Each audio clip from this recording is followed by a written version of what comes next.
Good evening, everyone, and welcome to Lion Memorial Stadium in Ennis, where tonight the Ennis Lions and the Sulphur Springs WildCats will combat for district win, as the WildCats are looking for that fourth district win this season. And Don Julian doing your play-by-play tonight. Doug Hastings videotaping this game for replay on Channel 18. I'm Jim Rogers. We're glad that you have joined us. And we're not going to waste any time as we get ready for this game this evening. The temperature is 70 degrees. The wind looks like it's about 10 miles per hour. At least this high. Down on the field, it doesn't look like it's all that bad. But beautiful night for football. And Don, you have some starting lineups. Let's take a look. Well, some steam's coming through the run-through, and it's kind of clearing its way out pretty quick. So there may be pretty good wind down on the field. We'll keep monitoring that. Let's check the starting lineups. We'll start with the Ennis Lions offense. Their quarterback is Dylan Santos. Their really good running back is James Harris. If they use a second running back, he'll be, or a reserve running back, it'll be Jacoby Collins. Wide receivers, Azian Brown, Zion Dove, and Ray Rodriguez. If they use a tight end, he'll be Logan Payne. And then from left tackle, the big fellow, 325, is Jordan McCray. And he's the only one that's over 300 pounds. Left guard is Kyle Benner. The center is Dylan Jersick. The right guard is Christian Adams, and the right tackle is Kobe Vasquez. Ennis Lions offense.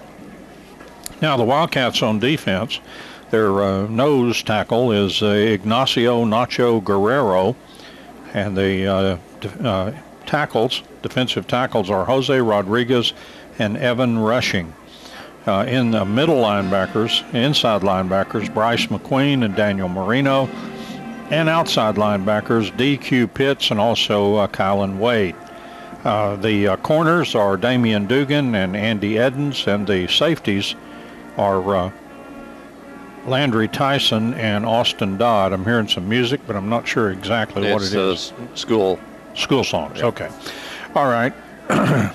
It was hard to decipher whether I was hearing the national anthem or not. Okay, that's going to do it for the Wildcats defense. Now let's look at the Ennis defense.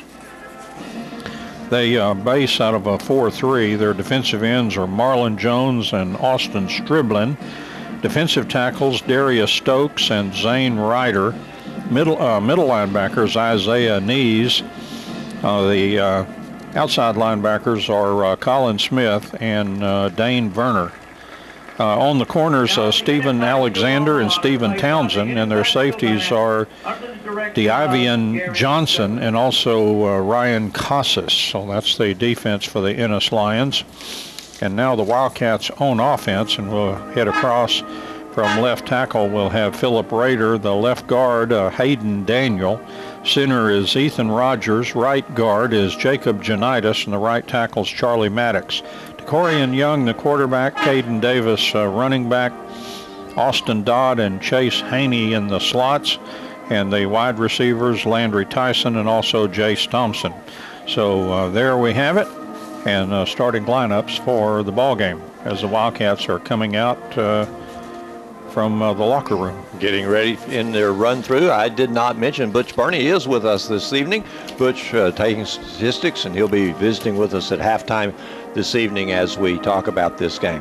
9:30, they are expecting the possibility of thunderstorms here in Ennis, and at midnight tonight, Ennis goes under a flash flood watch that will continue through tomorrow evening. So just to let you know what we're looking at here, we're hoping to get this ball game in and get through and move on here this evening. It is a long way here and home, and so we are excited about making that option here. Conflicted bunch here, Jimmy. The uniforms look like the Texas Aggies, and they're holding up little guns out there like the Texas Tech Red Raiders. So a little bit something borrowed and something, anything but blue. I guess it's all maroon here tonight. I was going to say something borrowed, something maroon, and certainly that is it. A lot of pink here this evening too, as the schools recognize, of course, Breast Cancer Awareness Month. Next month will be men's prostate cancer Awareness Month. Is there a color for that? There is not, but you grow your mustache that month, and you donate according to that. And also there is a move now with the color blue for men who are having breast cancer, the awareness of men having breast cancer, which is a very serious thing. Yes, it is. And something to be aware of. Here come the Wildcats out as you hear the Wildcat band, and Wildcats coming out carrying their flag. And now Ennis beginning to make their move onto the field as we get ready for this game tonight. We're about 5 minutes away from our kickoff. As we said, 70 degrees our temperature here, and I'm glancing at a radar that's available to me, and around the Dallas-Fort Worth area, a good bit of rain. It looks like the rain is going to go south of Sulphur Springs over toward Mineola, and so far it is north of here. We hope that it will stay in those places until we get ready to go and then just kind of dissipate and go away. But I have a bit more of news, really good news from Sulphur Springs. According to Coach Justin Manus, Lady Cats volleyball team beats Lindale tonight. That was a 5 o'clock start, and that one's over, and you didn't have to ask, but it did go to 5. That is the fourth straight home volleyball match in district play that has gone to 5 sets. Lady Cats they started out 0-2, now they're 2-2, so beginning to look better. They're now 3-4 in district play, so they're kind of climbing up from the bottom there. Yes. Ennis High School color guard, assisted by Scout Troop. And they're getting ready to present the colors as the flags are being marched in. And of course the national anthem will follow very quickly after that. Would remind you, Royce City at Corsicana tonight, Terrell at Greenville tonight, North Forney at Kaufman tonight. Forney has the night off, and of course we are here in Ennis.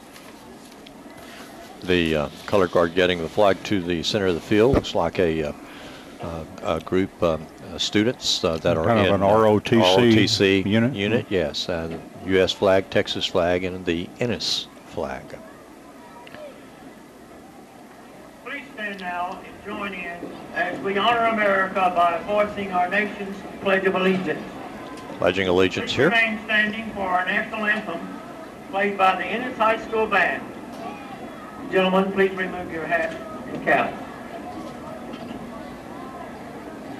I pledge allegiance to the flag of the United States of America and to the republic for which it stands, one nation under God, indivisible, with liberty and justice for all.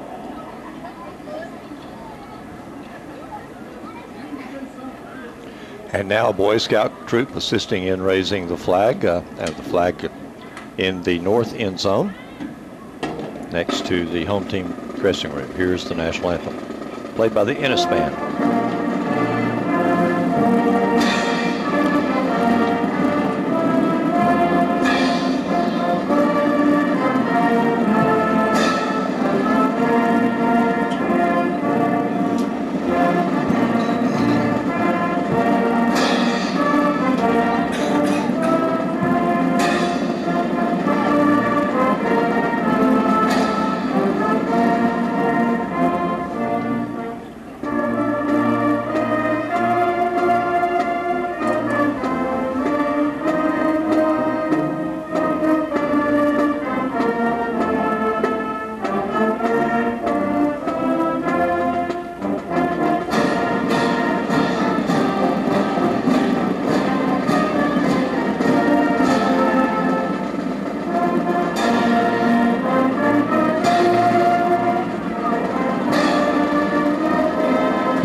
And the national anthem as the color guard now marches the flags away from the field, and the captains for tonight's team prepare to meet in the center of the field. We'll try to give you a list of those captains here in just a moment.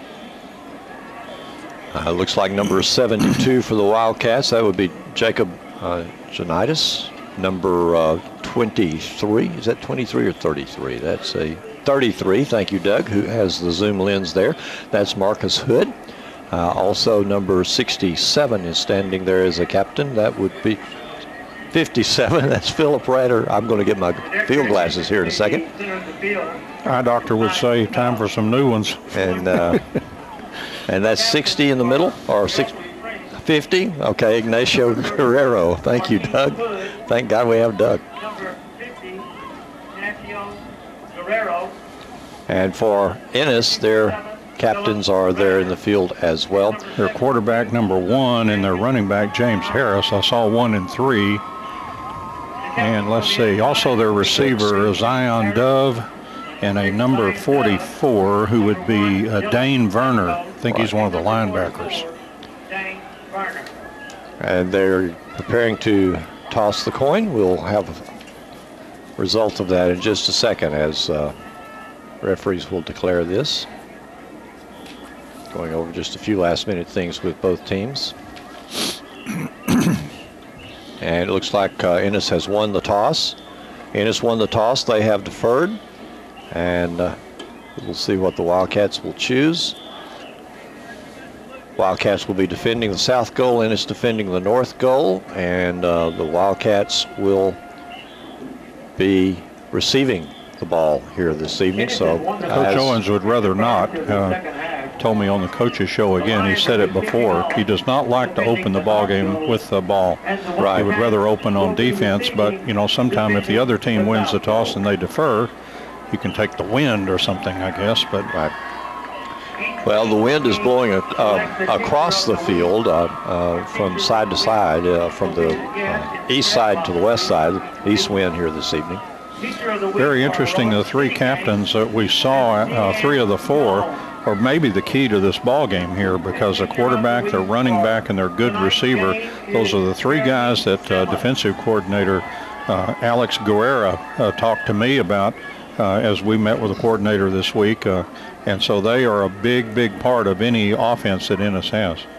And the team's getting ready to take the field for the first kick of the game. And the first kick of the game brought to you by J. Hodge Chevrolet. J. Hodge, located on Wildcat Way in Sulphur Springs, providing the transportation for the KSST news crew, our sports crew this evening, as we've come to the game in a very nice Tahoe. We encourage you to go out to James Hodge Chevrolet on Wildcat Way. Padilla is the kickoff man. He's a good looking field goal kicker too. I noticed that he had kicked several through the uprights. I believe my notes have about 4 at least.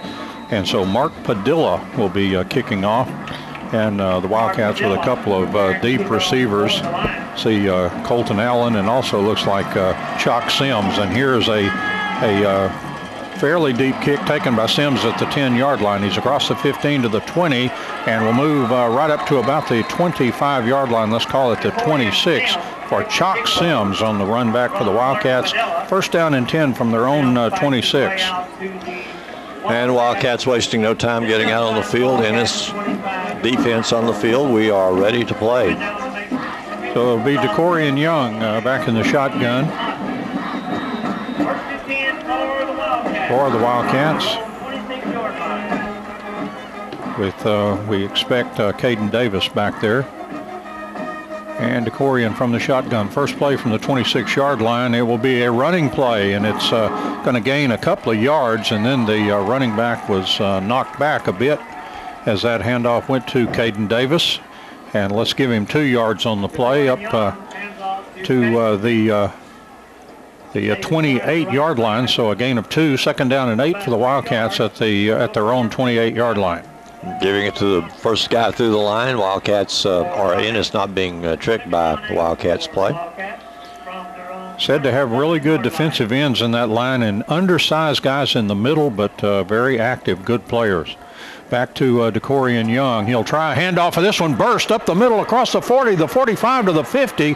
A big run for Caden Davis. First down and 10 for the Wildcats across the 50 down to about the 49-yard line. First down and 10 for the Wildcats. And Sulphur Springs Dodge Chrysler Jeep first down for the Cats as they set up and begin to move very quickly. Boy, that play burst wide open on that right side, and Decorian Young from the shotgun. Back to pass this time. Throws a pass. It's caught by Jace Thompson. Thompson actually looks like he has the first down as he was spun out of bounds, but actually it's right at the stick there. Let's see. They'll look at it and say, move move the chains, gentlemen. First down and 10 for the Wildcats. 2 consecutive plays, Jimmy, 2 first downs. And Silver Springs Dodge Chrysler Jeep first down again. This one's at the 38-yard line. And now an empty backfield for Decorian Young with 3 receivers left, 2 to the right. And again, they forego that quick snap, and then looking, looks like a bright pink shirt that Coach Young has on the far side. Be easy to spot over there in all that Wildcat white tonight. And Decorian Young from the shotgun on this first down play, looking, and now he will scatter out of the pocket. And now will throw the ball away, and that's going to draw 2 flags. I don't think he got far enough outside to throw that ball away, and we're probably going to have a grounding call here. Or something else. We'll see.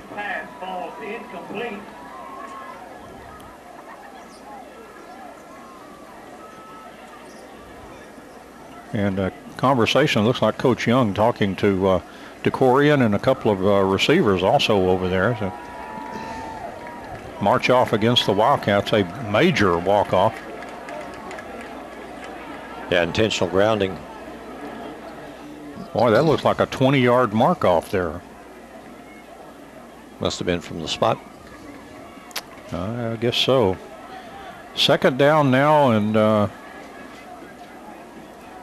I would say at least 20 needed for the first down for the Wildcats. They have a long way to go here. Back to Decorian Young, and he'll try Caden Davis sweeping the right side. And this is going to be a short gain. He'll move to the 45-yard line in Wildcats territory. And they'll need 27 now on this play. And so second down and 27, ball at the Wildcats 45-yard line. Actually, that was a loss of down on that play, as well as a huge, about a 20-yard effect penalty. And so here's third down and 27 for the Wildcats. That's a drive killer, I would say. No kidding, unless you get something big. And Decorian will be looking for something big right now, we would think. It's back to him, and he throws the ball. It's caught out there. I almost said Shane McQueen. Bryce McQueen up to the 50-yard line on the catch for the Wildcats, and it's going to be punt time for the Wildcats as they are 22 yards short of the first down right at midfield. And that means Jermon Bryant Amos is in there.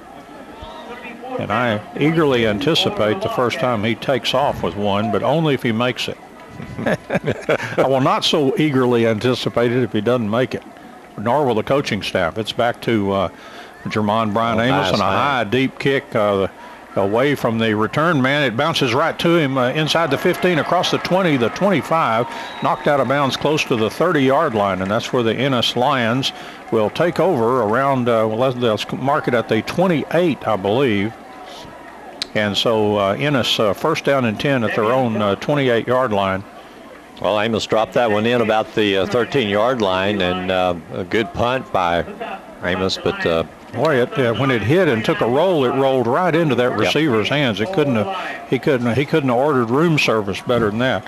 Let's call it the 29-yard line, actually, where they marked it. So first down and 10 for the Ennis Lions, and their quarterback is Dylan Santos. And he's been a good one this year. He'll take the snap. Oh, it's down on the ground, picks it up. He's being flushed and under big trouble, and he's sacked back at the 20-yard line as he was scurrying around trying to find an open spot. Ended up losing 9 yards.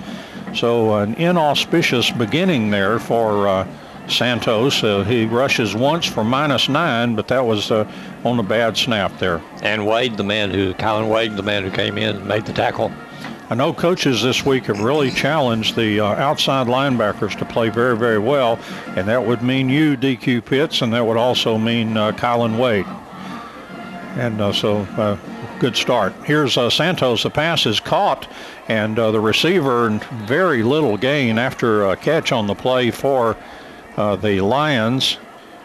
And that did go to their favorite receiver, Zion Dove. Yeah. And he has 37 catches on the year, and that one gained 1 yard. So it's third down and 18 now for Ennis, as they're having a hard time recuperating from that bad snap that got him in the hole. Yeah, he had about 4 Wildcats in his front pocket on that catch. Trip receivers out to the right now for Santos on this 3rd and 18. He's back to pass. He's looking and looking, and now he'll scramble out of the pocket. And a good play by the Wildcats to click his heels together. That was Bryce McQueen that made that catch or that tackle where Santos was ready to set sail, and he gained nothing. Yeah. So it's punt time for the Ennis Lions. Great play by McQueen to get to that, make that tackle. Oh, look at 77 come off the field. He is a large appliance. He is 325 pounds.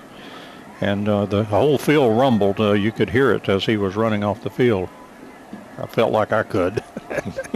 Back to the punter now, and he will get it away, and it's a low, kind of a knuckleball of a kick. It's going to get a little bit of a roll across the 50 down to the 49-yard line.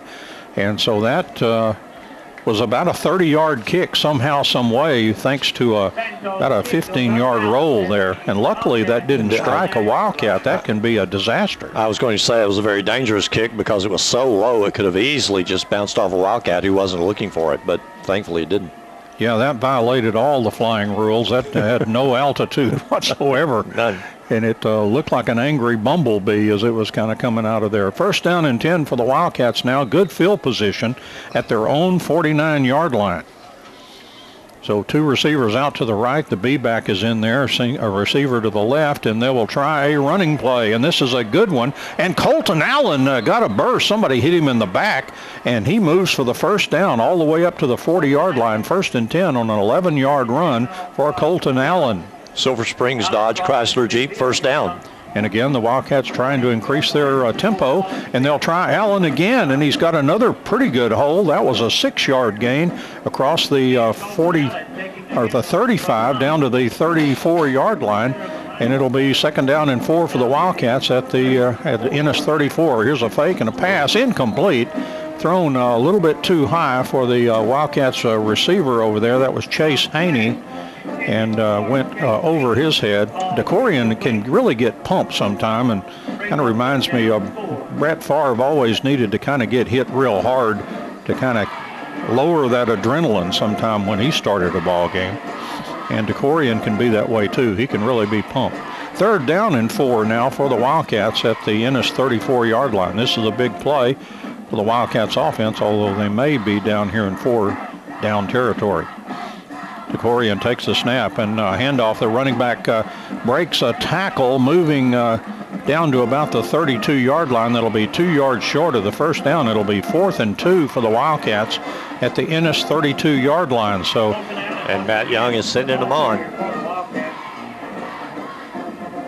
So go on. So they are going to go for it here. And DeCorian steps back into the shotgun. So the Wildcats, they did not hesitate at all. 2 receivers out to the right, single receiver to the left on this 4th down and 2. This is a big one. DeCorian takes the snap and handoff and running for a 1st down across the 30-yard line again, Colton Allen. And Allen got across the 30, then down to the 28-yard line. 1st and 10, a nice hole over on that right side for the Wildcats. And Silver Springs Dodge Chrysler Jeep 1st down when they needed it.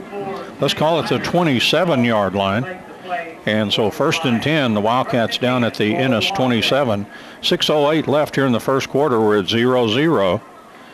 And DeCorian Young will take the snap. He fakes and throws the ball down the field. Incomplete. Boy, that was whistled toward Austin Dodd, and was an incomplete pass. So 2nd down and 10 for the Wildcats at the Ennis 27-yard line.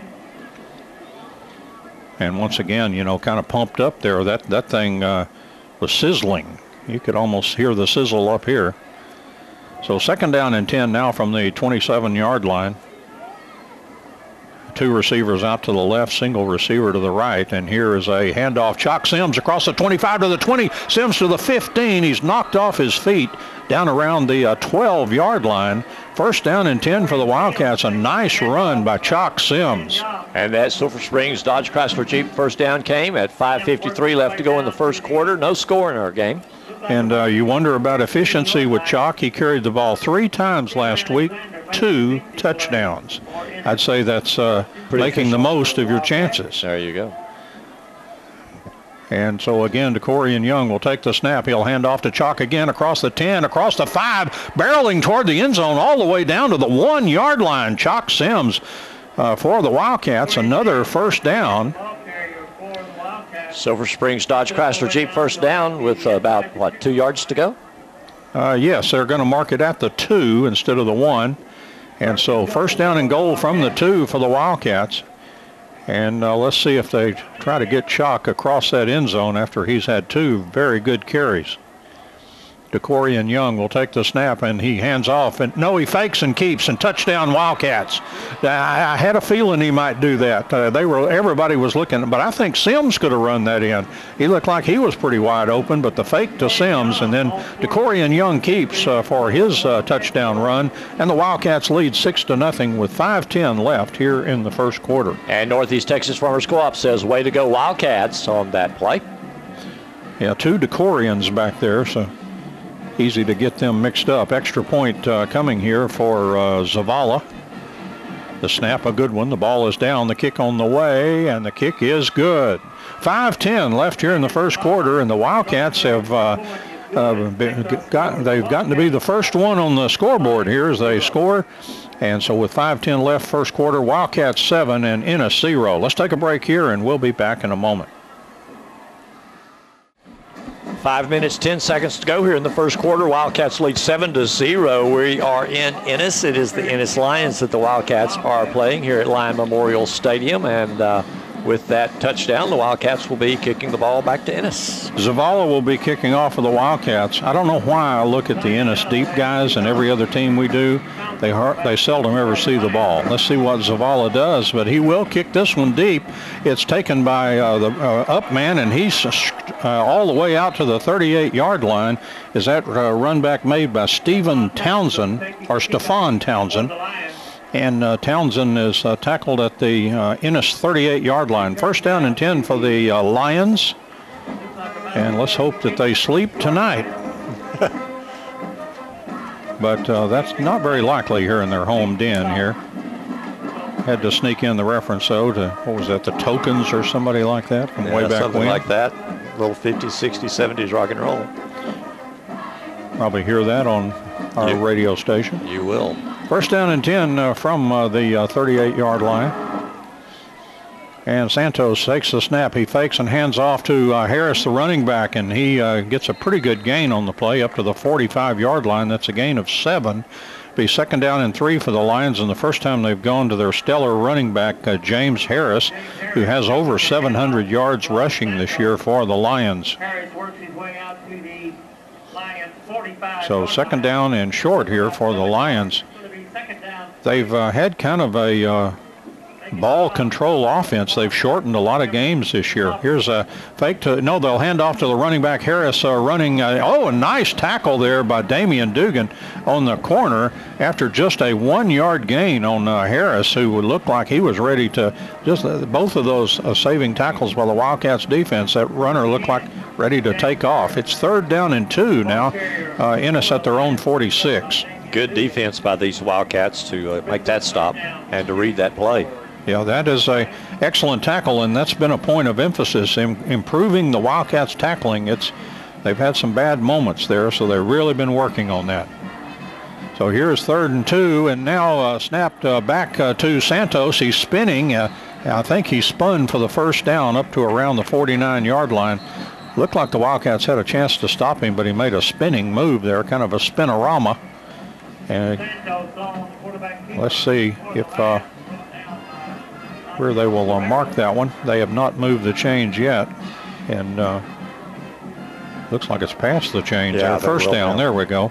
So from the 49-yard line, when the guy that's marking the ball moves past the end of the chain, that might be an indication that they might move the chain. Here's your sign. Trip receivers out to the left now for Ennis. Santos, the quarterback.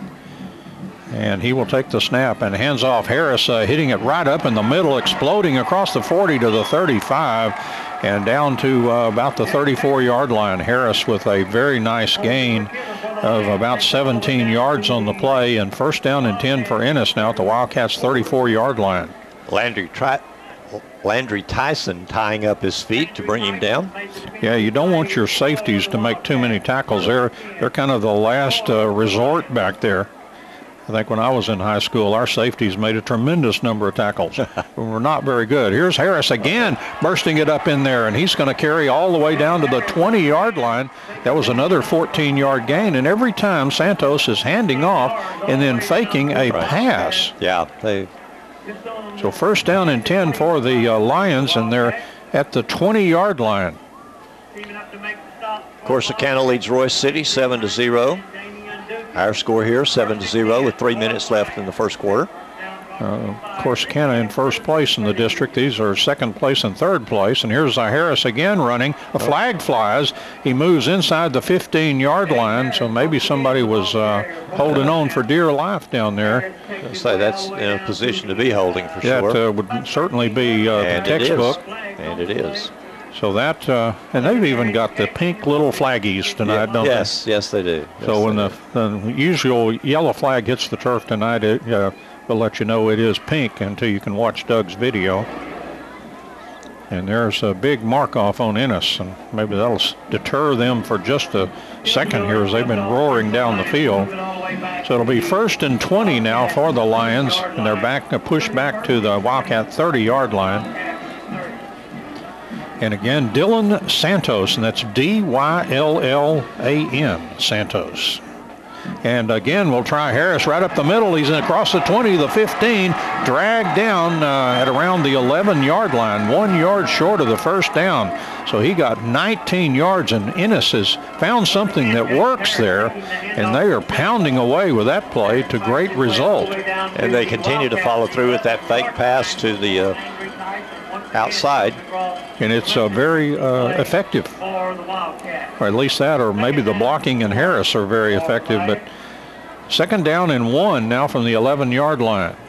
And Santos from the shotgun. He'll try the same play again. This one a little bit more resistance, but it is a first down. It moved across the 10. First down and goal to go now for the Lions from the WildCat 9-yard line. Now let's call it the 8. First and goal from the 8-yard line for the Ennis Lions. Yeah, that play only gained 3, and it looked like a very pedestrian-looking play after seeing all those 15-yard runs and stuff. Again, 3 receivers out there to the left, and you have to keep an eye on those guys. But Ennis has really found something that is working vigorously here, and they're using it over and over again like a club. And they'll try Harris sweeping to the left. He moves inside the 5 and going to be down to around the 3-yard line. So second and goal for Ennis at the WildCat 3. And that was a 5-yard gain. That was a variation on the theme. That time they ran the ball back to the left side. Minute 20 to go here in the first quarter. The clock's still ticking away. WildCats leading 7-0, but Ennis is making loud noises like they want to tie the game here. And again, Dylan, or is that the WildCat package? Looks like Harris just all by himself back in. No, it was a direct snap to another player, but flag flew before that got underway. Procedure. And so Ennis did something wrong on the procedure there, illegal procedure, and that will push him back to the 8-yard line. It seemed like so far that pushing him back has just kind of made him angry. Second down and goal now from the 8-yard line for the Lions. Wildcats defense trying to hang on for dear life here as they're got their backs to the goal line. They're going to have to hurry if they're going to score in this first quarter. 46 seconds and counting. Trip receivers have now moved over to the right side. And Dylan Santos, who's been a very good passer for Ennis, will fake and hand off, and Harris trying to find a hole. And he who hesitates is lost on this play as he kind of jitterbugged, but that Wildcats defense, they were about 5 strong in front of Harris, and they wrapped him up. No gain on the play. Third down and goal now for Ennis back at the 8-yard line. This is a huge play for this Wildcat defense. If they could hold to the field goal attempt, that would be a big victory here for that defense. I would say maybe they will finally try to pass to one of those receivers, but I'll let the coaching staff do that. And Jimmy was absolutely right. They let the clock tick off here. And that kind of a little horn you heard says that's the end of the first quarter here from Lyon Memorial Stadium in Ennis. Wildcats of Sulphur Springs 7 and the Ennis Lions 0. Let's take a break here and we'll be back in a moment. We're ready to start the second quarter here at Lyon Memorial Stadium. It is 7 for the Wildcats, 0 for Ennis. Ennis knocking on the door. It is a third down. If they go to 4 and have to kick, they're going to be kicking into a north wind. So here's third down and goal to go from the 8-yard line for the Ennis Lions. Trip receivers out to the right, and Harris right there next to Santos, and the snap, and Santos will keep. Flag flies. He breaks a tackle and heads all the way into the end zone, but a flag is down on the play. Yeah, we've got illegal procedure over here on this lineman on the side. Oh, he said looked like offside against the Wildcats. Did he? Well, okay. And it is a touchdown for Ennis. I saw a preliminary indication from the official on the goal line against the Wildcats. So Santos runs 8 yards into the end zone for a touchdown. So each quarterback has had a touchdown run here. And now Padilla will be kicking the extra point here, or will attempt. And it's a good snap. The ball is down. Padilla's kick is on the way, and the kick is good. 11:55 left here in the second quarter. New score here from Lyon Memorial Stadium. The Wildcats of Sulphur Springs 7 and Ennis 7. And we'll take a break here, and we'll be back in a moment. And our score is tied here at Lyon Memorial Stadium, 7-7. Sulphur Springs against Ennis, and we have 5 seconds that's ticked off the clock in the second quarter. So Ennis getting ready to send the ball down to the Wildcats. North Forney and Kaufman tied at 7 apiece. Mark Padilla is the kicker, and he approaches the football for Ennis, and he'll kick. It's a short kick taken by an up man at the 25 across the 30 to the 32-yard line. Nice catch there by one of the Wildcats. Number 47, Wade. Kylan Wade, a very good athlete. And, that defensive outside linebacker, he doesn't get a chance. He's going to have to intercept a pass or something to get the hands on that ball. So he doesn't see that ball much, so he latched on, made a very good catch. He had to run under it with that wind. First and 10 for the Wildcats now at their own 32-yard line. We're tied at 7 with 11:51 left here in the second quarter. Kind of a bunched formation for DeCorian Young. Will take the snap, and here is a fake, and DeCorian running out of the pocket. He's going to keep across the 30, the 35 to the 40, to the 45, and then he's thrown down at the 48-yard line. First and 10. Flag. And, okay. I think we've got a face mask there, actually. He was near the end of the play then. Yes, it was. It was right at the tackle. Yeah, he looked, he just kind of threw him down, but no, I did not see what he grabbed there. Let's see what they call. The Wildcats don't seem to be going anywhere, and they're getting a benefit of a big. Okay. That guy is talking, isn't he? No, he's not, but the guy in the press box is. Oh, the PA announcer. Yeah. I had a friend of mine was a football official. He also did PA, and he did play-by-play at the Troy Trojan games when you'd go to there. This may be your friend doing this game. Yeah, he's got that call. First and 10 for the Wildcats down at the 37-yard line in Ennis territory. Back to DeCorian Young. And here's a handoff. Colton Allen across the 35 down to about the 34-yard line. Gain of 3 on the play. Be second down and 7 for the Wildcats at the Ennis 34-yard line. So that's Sulphur Springs Dodge Jeep Chrysler first down, aided by that walk-off. He had it on his own, but the walk-off was a nice little cherry on top. So second down and 7 now from the 34-yard line for DeCorian Young. He takes a snap, fakes, throws down. Almost intercepted. Went through the defender's hands. I thought he had that and was on the go there. He almost did. He read See if that we one. can identify that player that you can tell why he's on defense. That was Dane Werner.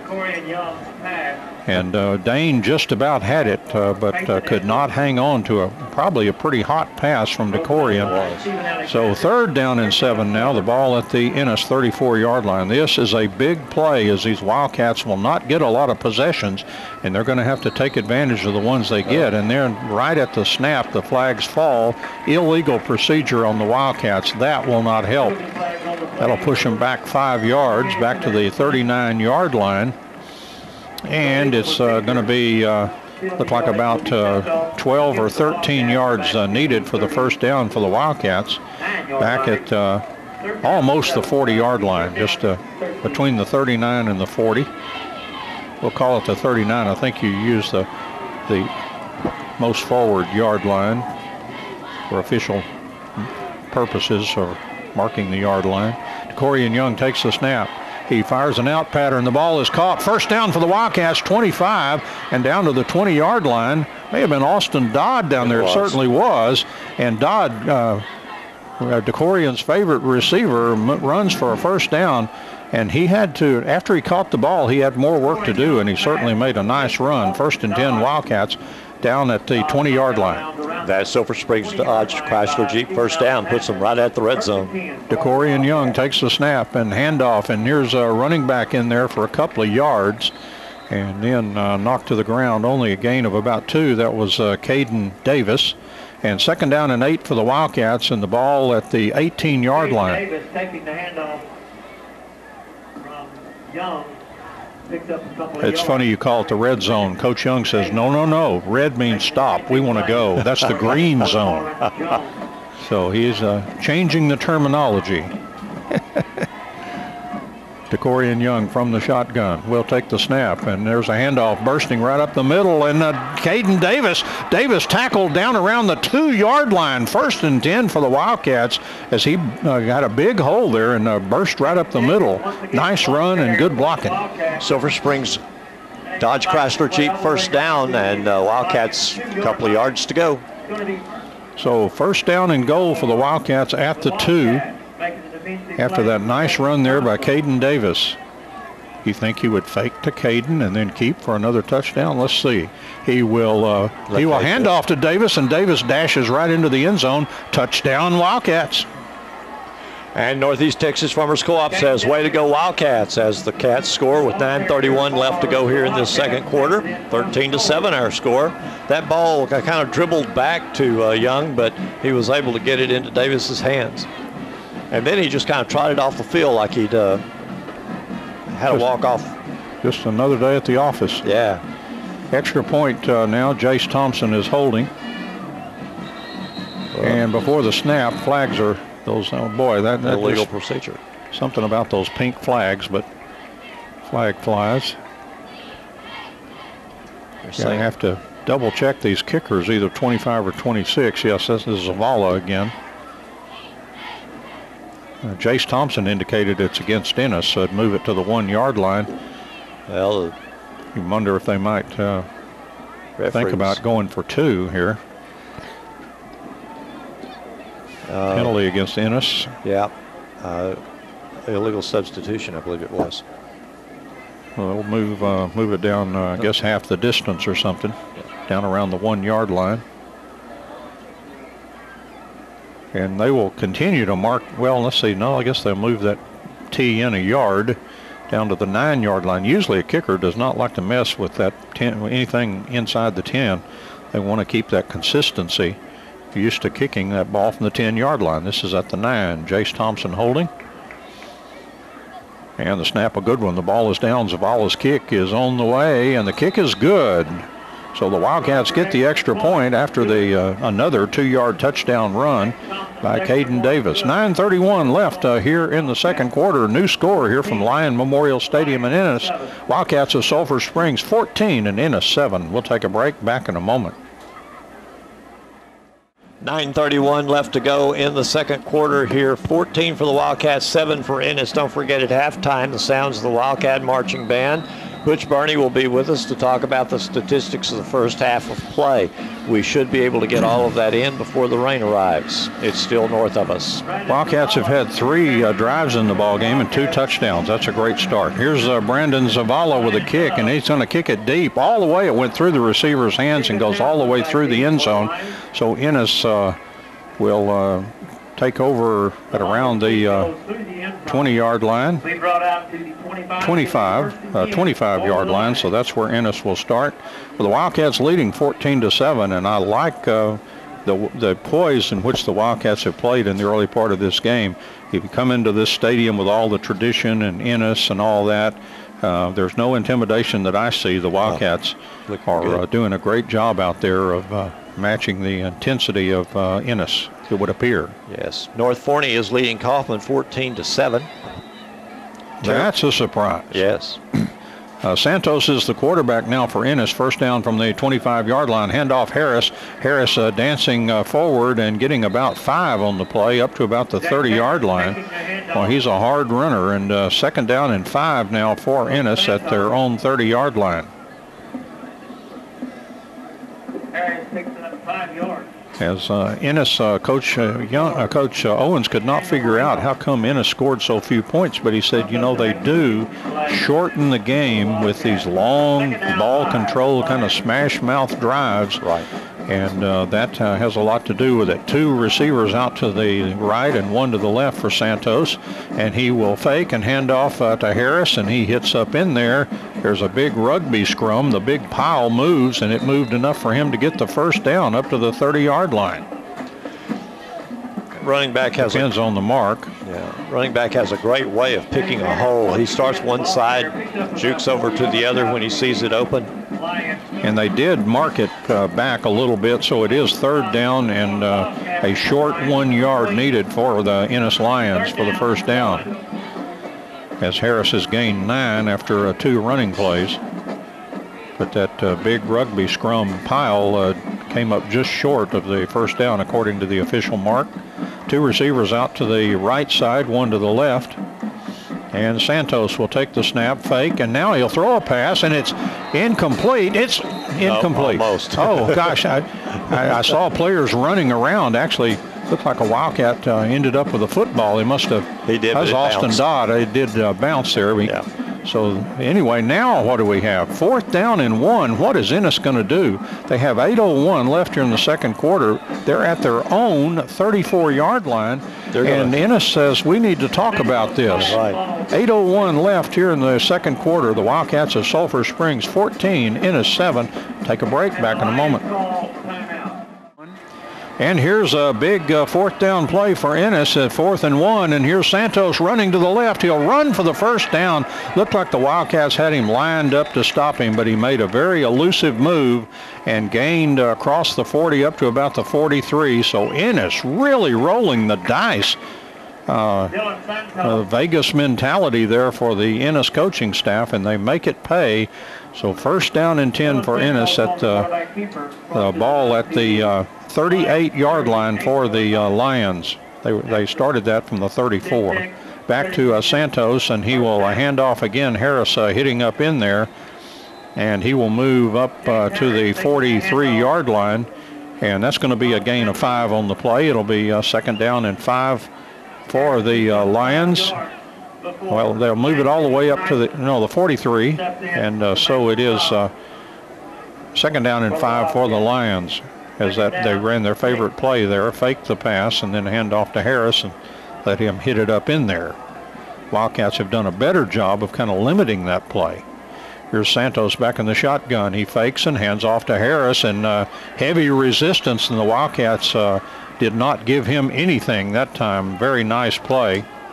I saw among the players in there Ignacio Guerrero, the nose guard, was right in the middle of that mayhem. Third down and 5 for Ennis now from their own 43-yard line. 6:42 left to go here in the first half of play. And the Wildcats up 14-7. And Lions again in no particular hurry. They kind of pedestrian heading down the field. Santos back in the shotgun. will take the snap. And, the ball is on the ground. A big scramble for it. Wildcats say they have it. And they do have it. Coming up there with the football is Kylan Wade. Oh, he's been everywhere tonight, hasn't he? And so Wade, as a miss handoff between the quarterback Santos and Harris, that running back, and it ended up on the ground. Harris tried to drop right on it, but Kylan Wade got in there first for a fumble recovery for the Wildcats. That's about the 42. And that, let's call it the 42-yard line. Wildcats in Ennis territory now after the turnover. And this is a big opportunity for the Wildcats. 2 receivers left, 1 to the right for DeCorian Young. He will take the snap and handoff, and running back hitting in there across the 40 to the 39. A short run on the play for about 3 yards. And I believe that was Colton Allen. Yes, it was. Colton Allen, the running back. So 2nd and 7, Wildcats at the 39-yard line in Ennis territory. And that offensive line just opening up some of those holes for these running backs. Great job for the Wildcats tonight. And Young got the play and then quickly looked down at the wristband. 2 receivers out to the left, 1 to the right with a running back back there with him. We'll take the snap and fake to the running back looking, and sailing down the field has a receiver wide open, but could not get the ball into Jace Thompson, as Jace had broken free, but the pass might have had a little help from the wind getting up a little bit. That could have been a problem there. And so it'll be 3rd down and 7 now. The Wildcats at the Ennis 39-yard line. Wildcats have been very, very good on these 3rd down plays, except on their first drive. But after that, had a couple of really good drives. They overcame all these plays. They have trip receivers out to the left, 2 to the right. A empty backfield now for DeCorian Young, the quarterback, on this big 3rd down and 7. Back to pass, and he'll run it right up the middle across the 40 to the 35, and he's going to be hit. It's a little short of the first down, I believe, by about a yard for DeCorian Young. And so it's going to be 4th down and 1, and now it'll be the Wildcats' turn to try to get something done. We've talked about this wind here. Right now the Wildcats benefiting from that strong wind.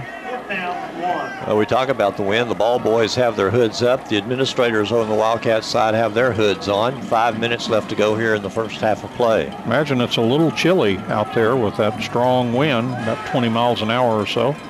DeCorian Young from the shotgun. Big play here, 4th down and 1 for the Wildcats.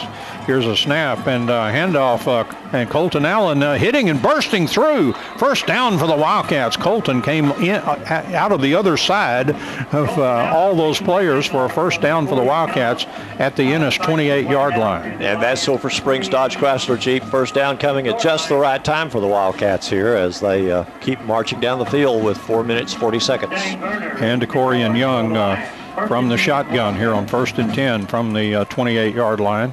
Again, not taking that quick snap and then kind of slowing things down a little bit. Got Chalk Sims next to DeCorian Young. He takes a snap, back to pass. He throws an out pattern. Receiver caught the ball down there. He dropped it out of bounds, but I think that was long after he had the play was over. And a nice completion to Landry Tyson down there on the sideline. 1st down and 10 for the Wildcats down around the 10-yard line. And Silver Springs Dodge Chrysler Jeep 1st down on that pass play. And it looks like the chain gang is going to take some plays off. So 1st down and goal to go just inside the 10-yard line for DeCorian Young and the Wildcats. 4:15 left here in the 2nd quarter. Wildcats leading 14-7, and a running play. And this is Chalk Sims. He's down around the 7-yard line, and he's going to be wrapped up at that point. So a short gain on the play, as he looked like he was gaining something north and south, and then he tried to burst it outside a little bit and got wrapped up. He may have that might have been going to happen anyway, but gain of 3 on the play. 2nd down and goal from the 7 for the Wildcats. As the clock ticking at 3:46 with the Wildcats, a lot of time here down in this territory. And DeCorian Young will take the snap, and he will fake, and he's rolling to the left and looking. And he's under pressure. He's going to be, he is going to be sacked back there at the 17-yard line. He did not just want to unload the ball, and ended up with Ennis players that he could not get away from. and big sack back at the 17-yard line. So 3rd and goal for the Wildcats back at the Ennis 17-yard line. And Young protecting that ball on that tackle. There were about 3 Ennis guys there. I thought somebody was going to try to strip it out of his hand, but he held on to it. So big 3rd down play for the Wildcats now from the 17-yard line. Wildcats leading 14-7. The clock just under 3 minutes now. A snap back, and here's a throw toward the end zone. Intended for Austin Dodd, incomplete. And it's going to be 4th down and goal to go from the 17-yard line. And will this be a field goal attempt? Yes. As they'll bring in Brandon Zavala and Jace Thompson to hold. It looks like the ball will be spotted at about the 24-yard line. This will be a 34-yard field goal attempt. A little breeze for Brandon Zavala. A little bit of boost from back behind. And the ball gets back to Thompson. Here's the kick by Zavala on the way, and the kick is good. A Wildcat field goal. Nice kick by Brandon Zavala, and the Wildcats now move to the lead 17-7 with 2:48 left here in the second quarter. We'll take a break here, and we'll be back in a moment. First half of play, 17 for the Wildcats, 7 for Ennis as the Wildcats get ready to kick the ball to Ennis. Now don't forget, here at halftime, the Silver Springs Marching Band, we will hear the sounds of the band as they play for the Blue Blazes and then present their program. And then Ennis will also be performing this evening, but we'll be talking to Butch Burney about the statistics of the first half of play while they do their military-style production. We're talking to Coach Young earlier this week, and I was telling him, we were discussing the fact that in a game like this, you're going to have limited possessions, kind of puts pressure on the offense to make things happen when you get the ball. And he said he hoped for 8 possessions, and the Wildcats just had their 4th in the first half, so they're halfway home, because a lot of times against a team like this, you just don't see the ball very much. Brandon Zavala will kick off for the Wildcats, who lead 17-7, 2:48 left here in the second quarter. It's a deep kick taken inside the 5, across the 10, the 15 to 20 on the running back, or they run back on the kick, and it's up right around the 30 where there's a big pile of players, and that's where Ennis will start. First down and 10 from right about the 30-yard line, and they've got to go 70 or close to 70 yards. They're going to mark it at the 31. So 69 yards to try to traverse with 2:39 left here in the quarter. And here comes that Ennis offense. Dylan Santos, the quarterback, and their good running back, James Harris.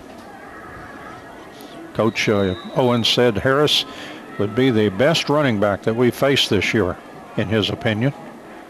And now Santos back in the shotgun, takes the snap, and he's going to keep. He's running to the 35, another spin, and he's tackled right across the 40-yard line. Will be, I would say, maybe just a tad short of the first down, so second and very short. Actually, they'll say first down. He gained almost exactly 10 yards, so 1st and 10 for Ennis. That'll stop the clock temporarily, but they've already re-rolled that. Those guys are very good at resetting after the first down. So 1st and 10 for the Lions at their own 41-yard line. 2:07 left here in the second quarter. Here's a handoff to Harris, and saw DQ Pitts stick his nose in there and help on the tackle. And maybe a 1-yard gain on the play. 2nd down and 9 for Ennis at their own 42-yard line. Good defense on that play by the Wildcats. The stadium announcer also ID'd DQ as being a part of that tackle. And Ennis again in no particular hurry, but they've got 1:33. That's all that's left here in the second quarter. Santos takes the snap, flags fly right at the snap. That's probably illegal procedure, I would think. That would be my guess, and yeah, Ennis is backing up, and the official is gaining yardage there. He gains 5. I think he took 8 steps to do it, but he got there. Hey. He was counting markers. That's right, he was watching those yard lines. 2nd down now for Ennis, and looks like about 14 yards needed for the first. Ball back at the 37-yard line in Lions territory. Just 1:15 left here in the second quarter. Back to Santos. He fakes and hands off to Harris. Harris had his feet knocked out from under him at the 45-yard line, and that 6 yards shy of the first down after an 8-yard gain. And so it's going to be 3rd down and 8, or 3rd down and 6, excuse me, for Ennis at their own 45-yard line, and the clock is now down to 50 seconds. See, it's very difficult unless a team like this breaks a big one. It's hard for them to move quickly. It's just not in their DNA. And their clock down to 37 seconds on this 3rd down and 6. And here's Santos. He fakes an option play now, running into the secondary, and he's knocked down. He picks up the 1st down. He was knocked down at the 41-yard line in Wildcats territory. And the chain gang, the clock is temporarily stopped. 28 seconds left here in the second quarter. But as soon as they get set, they will re-roll that clock, and it is now rolling and down to 25 and counting. Unless Ennis, and now 20 seconds for Ennis. 1st down and 10 from the 41. The clock to 16 seconds. Santos back in the shotgun. Will take the snap. He's rolling to the left. He fires the ball down the field. It's caught there and tackled inbounds at the 24-yard line. Again, they'll stop the clock while they move the chains, and Ennis will probably take a timeout. They will stop the clock with a timeout here with 24 seconds left to go. One of the lesser-known British agents, 006, left here in the second quarter. We have a timeout with that 6 seconds left. Wildcats 17, Ennis 7. We'll take a break, back in a moment. Ball on the 24-yard line. It's 1st and 10 from the 24, just 6 seconds left here in the second quarter. And Santos, the quarterback, will take the snap. Fake to the running back. He's rolling to the right and looking. He's getting a big rush. He's hit as he throws. He sails it up into the end zone. And it's going to be caught. Nope. No, incomplete. The Ennis players were celebrating down there. And they did call a touchdown. No, wait, one of them, they're talking about it now. Let's see. Oh, they did call it a touchdown. They did call it a touchdown. And Ennis, a miraculous touchdown. Just what the Wildcats needed as they throw it up. I think that great receiver, Dove, it looked like the Wildcat player had a better shot at the ball, but it must have got tipped or something, and Dove ends up catching the ball for a 24-yard touchdown pass. Not according to Butch Burney, but Butch and I both say it was incomplete, but now they are calling it a touchdown. And Padilla with the extra point here. Oh my, does that sting? That stings a lot. As you go into halftime 17-7, it's one situation. You go in there 17-14, and Ennis gets the second half kickoff.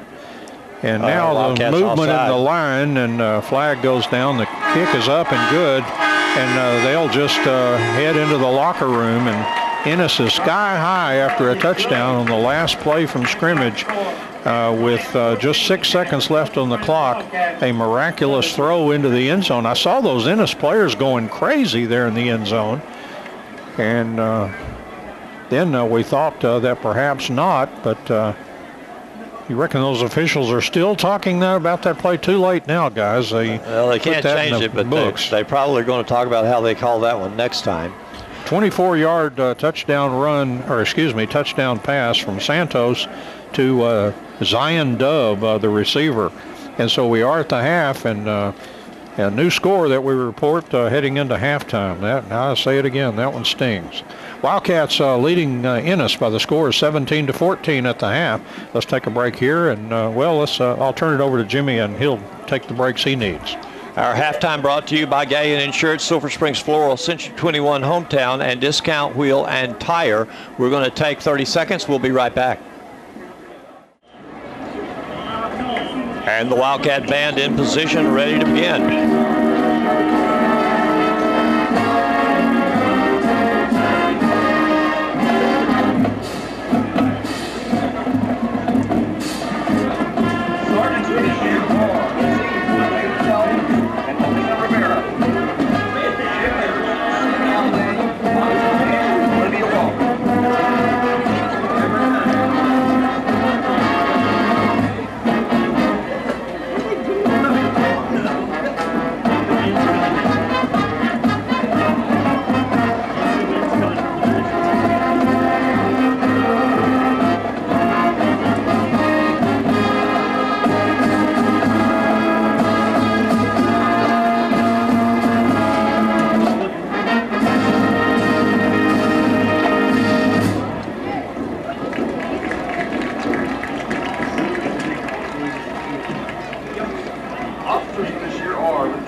Senior Lieutenant Kayla Arneson. Lieutenant Allie Owens. Co-Captain Kayla Rogers. And the captain, not performing tonight due to an injury, Jada Smitherman. The Blazers would like to recognize this week's Spirit Member, Kayla Arneson. The Blazers would also like to recognize their Blazer of the Week, Emma Evans. Tonight, the Blazers will be active in September.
Now, as they take the field, we'd like to wish a very special good luck to our halftime partners, the WildCat Marching Band, as they compete Tuesday in Mount Pleasant in the UL Marching Contest.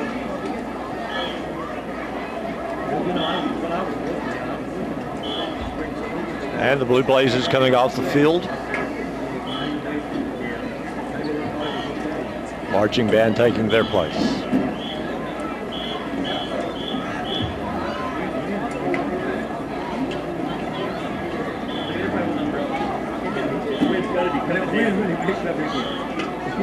I've seen them on those when they turn inside out. Well, I think, yeah, the wind's blowing the field down.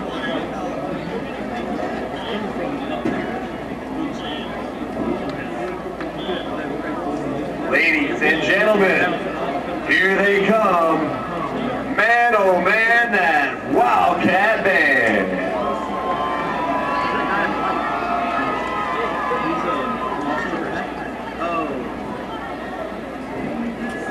The band is being led onto the field by senior drum majors, Braden Fisher and Peyton Ball.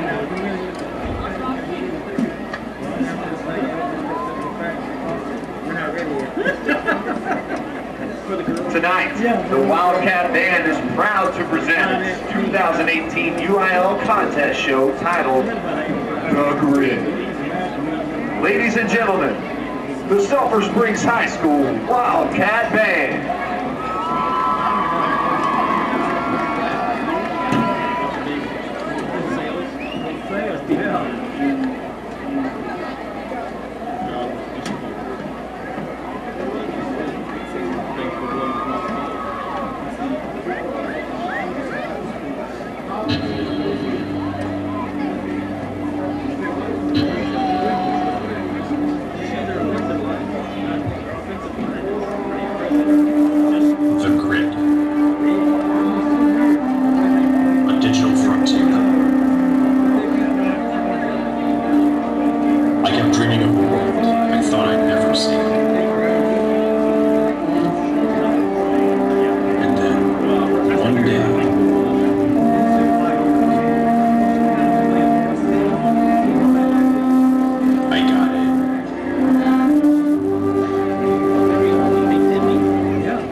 Directors for the band are Spencer Emmert, Elizabeth Malecki, Jeff Garza, Rothman Tadell, Brittany Leza, Steve Proctor, and Alma Ramirez.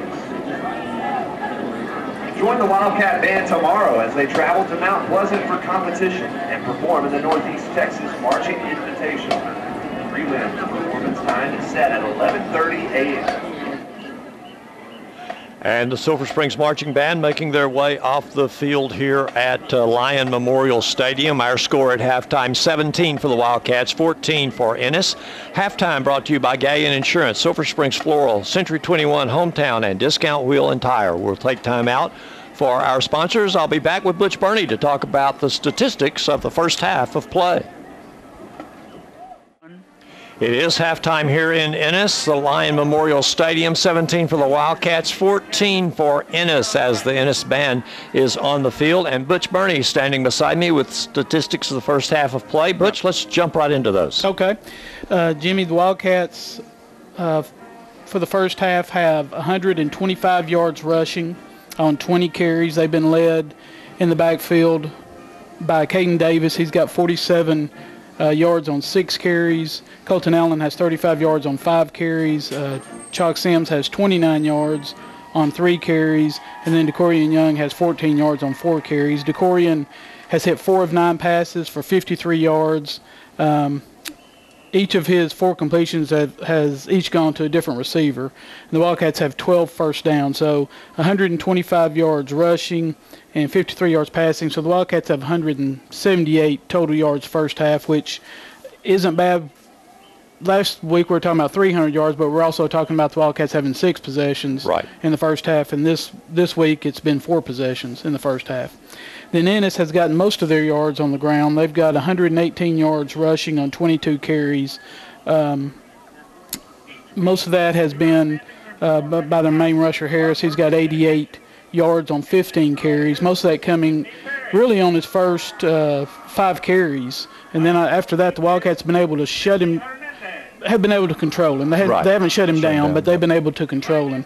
And then passing-wise, Ennis is 3 of 4 for 42 yards, although I would dispute that last pass completion was anything but a pass completion. Jimmy, yeah, we both saw that one. We'll talk about that later. But so the Ennis has 160 yards of total offense. Wildcats 178. Wildcats, a little bit more. Wildcats also coming up with a big turnover. Right. The only turnover in the game so far is the fumble recovery by Kylan Wade, and Kylan Wade, DK Pitts, and Bryce McQueen have really been active defensively for the Wildcats in the first half, and that's helped. I think the way they've played has helped the Wildcats be able to control the running game somewhat. I agree with you, and our football season this year has been officially declared a monsoon season. If it's Friday, it must be raining. It must be raining, exactly, and it is kind of raining here at Ennis at Lyon Memorial Stadium. And interestingly enough, I was looking at it. There's a little. It's kind of like one of those black clouds following you over us at this moment in time. There's some over at Bardwell, and then between Dallas and here, there's just a line of thunder showers at south of Silver Springs, according to what I'm seeing. Just stretches across a nice little line. It's moving down this way. They're under a flash flood watch here in Ennis beginning midnight tonight.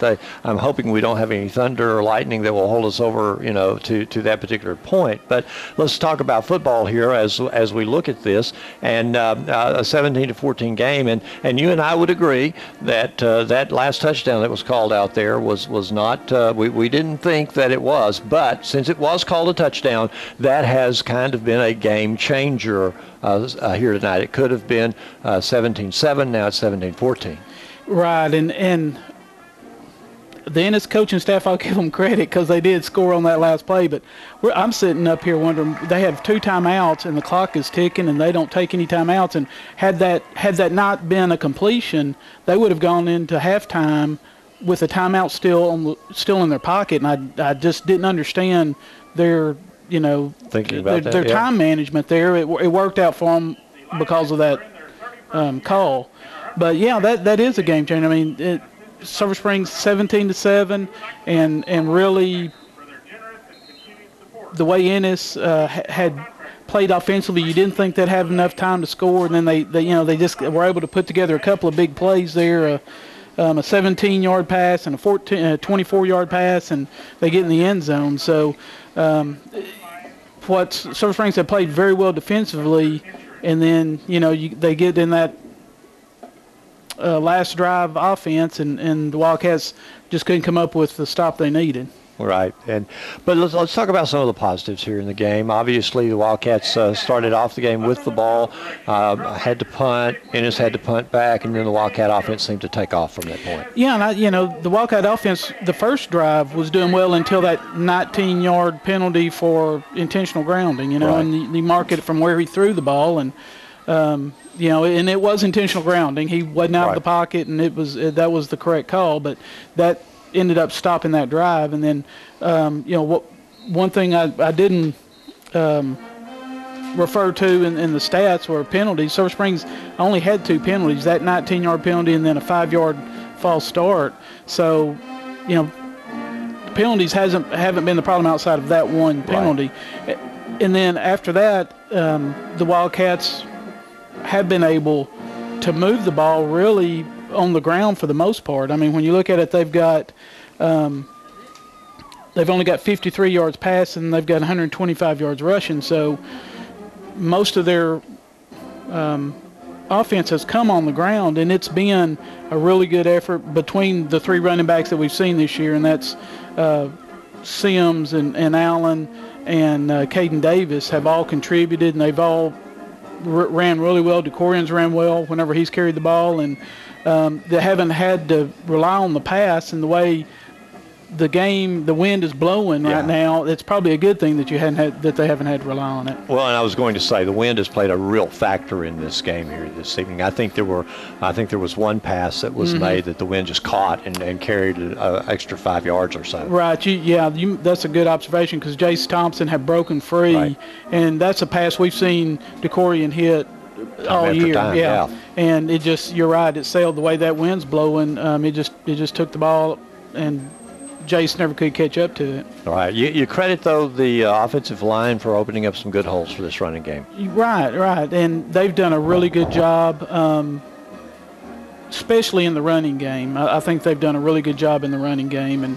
And then the way the Wildcat running backs hit the hole, I really like. I like the fact that they don't do a lot of dancing, and they don't really try to make something out of nothing. They turn it up, and they get what they can get, and they run hard, and I like that.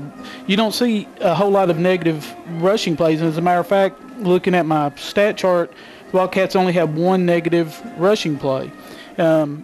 So they've done just a really good job of just getting what you can get, moving the chains, and it's amazing how many times whenever you hit the hole hard, you turn a 3-yard gain into a 8-yard gain or a 12-yard gain, just by running hard and breaking some tackles. And you give the offensive line credit for opening those holes, and then the running backs credit for running through the first contact to get extra yards. Yeah, you're exactly right. And when we look at Ennis and their running game, they have a tendency with that fake where the quarterback turns to pass. One of these times that play's going to run the way it's been faked. They're going to send somebody through it, and he is going to throw an outside pass. Yeah, he will. The question is, will Silver Springs be ready for it? That's going to be the question. And from what I've seen from the cornerbacks or from the defensive backs out there, they're holding steady out there. I don't see them running off, to make a tackle, and that's what you want. They've got their assignment. They need to take care of that assignment, let the linebackers, defensive line take care of the running game, and they need to stay there, because if they don't, what Ennis is going to count on is lulling them to sleep, then hitting that pass and hoping they can break one tackle. Right. And if they do, it's going to be a home run ball. Yeah, you're exactly right. But I think that's one of the reasons why the running has picked up a few extra yards on some of this, because everybody's been watching for that pass to make sure that's not coming about. Yeah, because for the most part, they're putting 3 receivers over there on one side, so that's taking 3 defensive players over there to cover that. So you're right. I think you can't put 9 men in the box or even 8 men in the box. You've got to have 3 over there. You have to have somebody deep. So I think that has opened up some holes for Ennis. Oh, I think you'll agree with me that Ennis is really the first big test that we've had so far in this season, and we've got some more coming, which brings us to some scores from around the district here. Of course, Forney has the night off, so we're not going to worry with them. But Kaufman and North Forney are playing tonight. They're playing at Kaufman. It is Kaufman 32, North Forney 14. Okay, I think North Forney it was close early, right? And then Kaufman broke. Yeah, I think we were all a little bit surprised when North Forney was playing them so close early. Kaufman, Ennis, Sulphur Springs, and Corsicana probably are the 4 best teams, I would say, in the district right now. Right. Terrell and Greenville are playing tonight. It is 17-10 there. Terrell is leading Greenville in that game. And not a big surprise with that. No, and that's probably about the way we thought it would go. Yeah, Corsicana, the only score I have for them at halftime, it is Corsicana 7, Royce City 0, which I thought Corsicana would have scored more, but then Royce City is a pretty strong team. Yeah, and I think I think when you look at that score, maybe you reflect back to Sulphur Springs playing Royce City and think, well, maybe that was more of a quality win than we think it was. Than we think it was, and you're right, because Royce City's not. Yeah, they're not a bad team, and Jimmy, one of the things I look at when you look at the district standings right now, there's 5 teams that have that have lost at least 2 games, right? And most of those have lost 3 games. So if you're Sulphur Springs and you're thinking, what's it going to take to get to the playoffs? You think 5 wins should get you in the playoffs, right? If you go 5-3. Because there's so many teams that have already lost 3 games. If you go 5-3, you should be in the playoffs. 6-2 obviously get you in, no question. But Sulphur Springs sitting here with 3 wins. You want to get the 5. You might could get in 4-4, but you really want to get the 5 wins to be ready. To kind of have that guarantee you're in. They've got 3. If they can hold on tonight, that gives you 4, and you've got 4 games to go. So you're feeling really good about where you're at. If they can hold on, they lose tonight, they're still 3-1. You still got 4 games to go. You still have Greenville. You've got Greenville. You've got North Forney. And so even if Kaufman and Corsicana are as good as we think they are, and there's no guarantee that Sulphur Springs can't beat Kaufman and Corsicana. I mean, when you look at the remaining schedule, I mean, I think I'll see Sulphur Springs could go 8-0, or they could go 7-1 or 6-2. I mean, anything's possible because Sulphur Springs is playing really, really well this year, and I look at this surprise to a lot of people. Well, I think it's a surprise that they're playing as well as they are, especially when you. Think you got to have a new quarterback who didn't take a whole lot of snaps last year in that position. You have a new defensive coordinator. Right. But I tell you, the offense really plays with a lot of confidence. They do. And that's something that gives you hope that no matter who they're playing, I don't think they're going to back down. Right. And I like the way the defense is aggressive and the defense attacks. And so, you think, no matter who you're playing, they're going to keep being aggressive and keep attacking. So I just look at the schedule and think, I think anything could happen these last 4 games and the second half of tonight as well. Yeah. Do you think the Wildcats are going to come back with as much confidence in this second half as they had in the first? Yes, I think they'll be able to get past that last play. I mean, that was just kind of a fluke. And I don't want to say that wasn't a good play. I'm just saying, for them to have scored on that last play was kind of a fluke deal. And I just think they can brush that off and come back and play. But, Ennis gets the ball the second half, they're going to be ready to put some more points on the board. And what happens in the start of the third quarter kind of dictates what's going to take place. Gayan Insurance, Sulphur Springs Floral, Century 21 Hometown Realty, and Discount Wheel and Tire sponsor your halftime here on KSST. We're going to take time out for them. Thank you, Butch, for being with us this evening, and we look forward to reading your story on tonight's game at KSSTradio.com. Thank you. All right, James, back to you. We'll be back with the second half right after this. We're ready to begin the second half of tonight's game. It is Sulphur Springs 17, Ennis 14. We are at Lion Memorial Stadium in Ennis. It is the J. Hodge second half kickoff. J. Hodge Chevrolet on WildCat Way. Remember what happened last week? I want one of those again. I'll order a squib, a little short kick into no man's land that we recover. Which was kind of an accident, I heard. Anyway. It was. Here's Brandon Zavala, and he puts the foot into it and kicks the ball. Oh, it went over the receiver's head. It took a jackrabbit hop right over his head and just died in the end zone there. So first down and 10 for the Ennis Lions. They'll start at their own 25-yard line. And it's the Wildcats 17 and Ennis 14 as we get the third quarter underway here. They'll mark the ball at the 25, and the Lions offense is huddling up around their coaches. And Damian Dugan was standing pretty close to that group, and the official kind of escorted him a few steps away. He said, "Don't be listening in." Words to that effect, anyway. I'll remind you, Don Julian doing your play-by-play, Doug Haston videoing this game for replay on Channel 18. And Santos, the quarterback for the Lions, back in the shotgun. And he will start, fakes to Harris and will keep. And he's jitterbugging there, and he's running across the 30. He gets all the way up to the 33-yard line. He's such a elusive jitterbug kind of runner there. You looked like he was trapped or wasn't going to get anything, and he ends up getting 8 yards on the play. Second down and 2 after the nice gain there by Dylan Santos, just a junior, a quarterback. And I'm impressed the way he protects the football. He was involved in a fumble in the first half, but he has thrown no interceptions this year in about 78 passes. So second down and 2 for the Lions, and a bad snap, but picked up by Harris back there. He breaks one tackle and runs out of bounds, and it looked like he gained a little bit of yardage. It's going to be third down, I believe, and 1 needed for the Lions at the 34-yard line after the snap.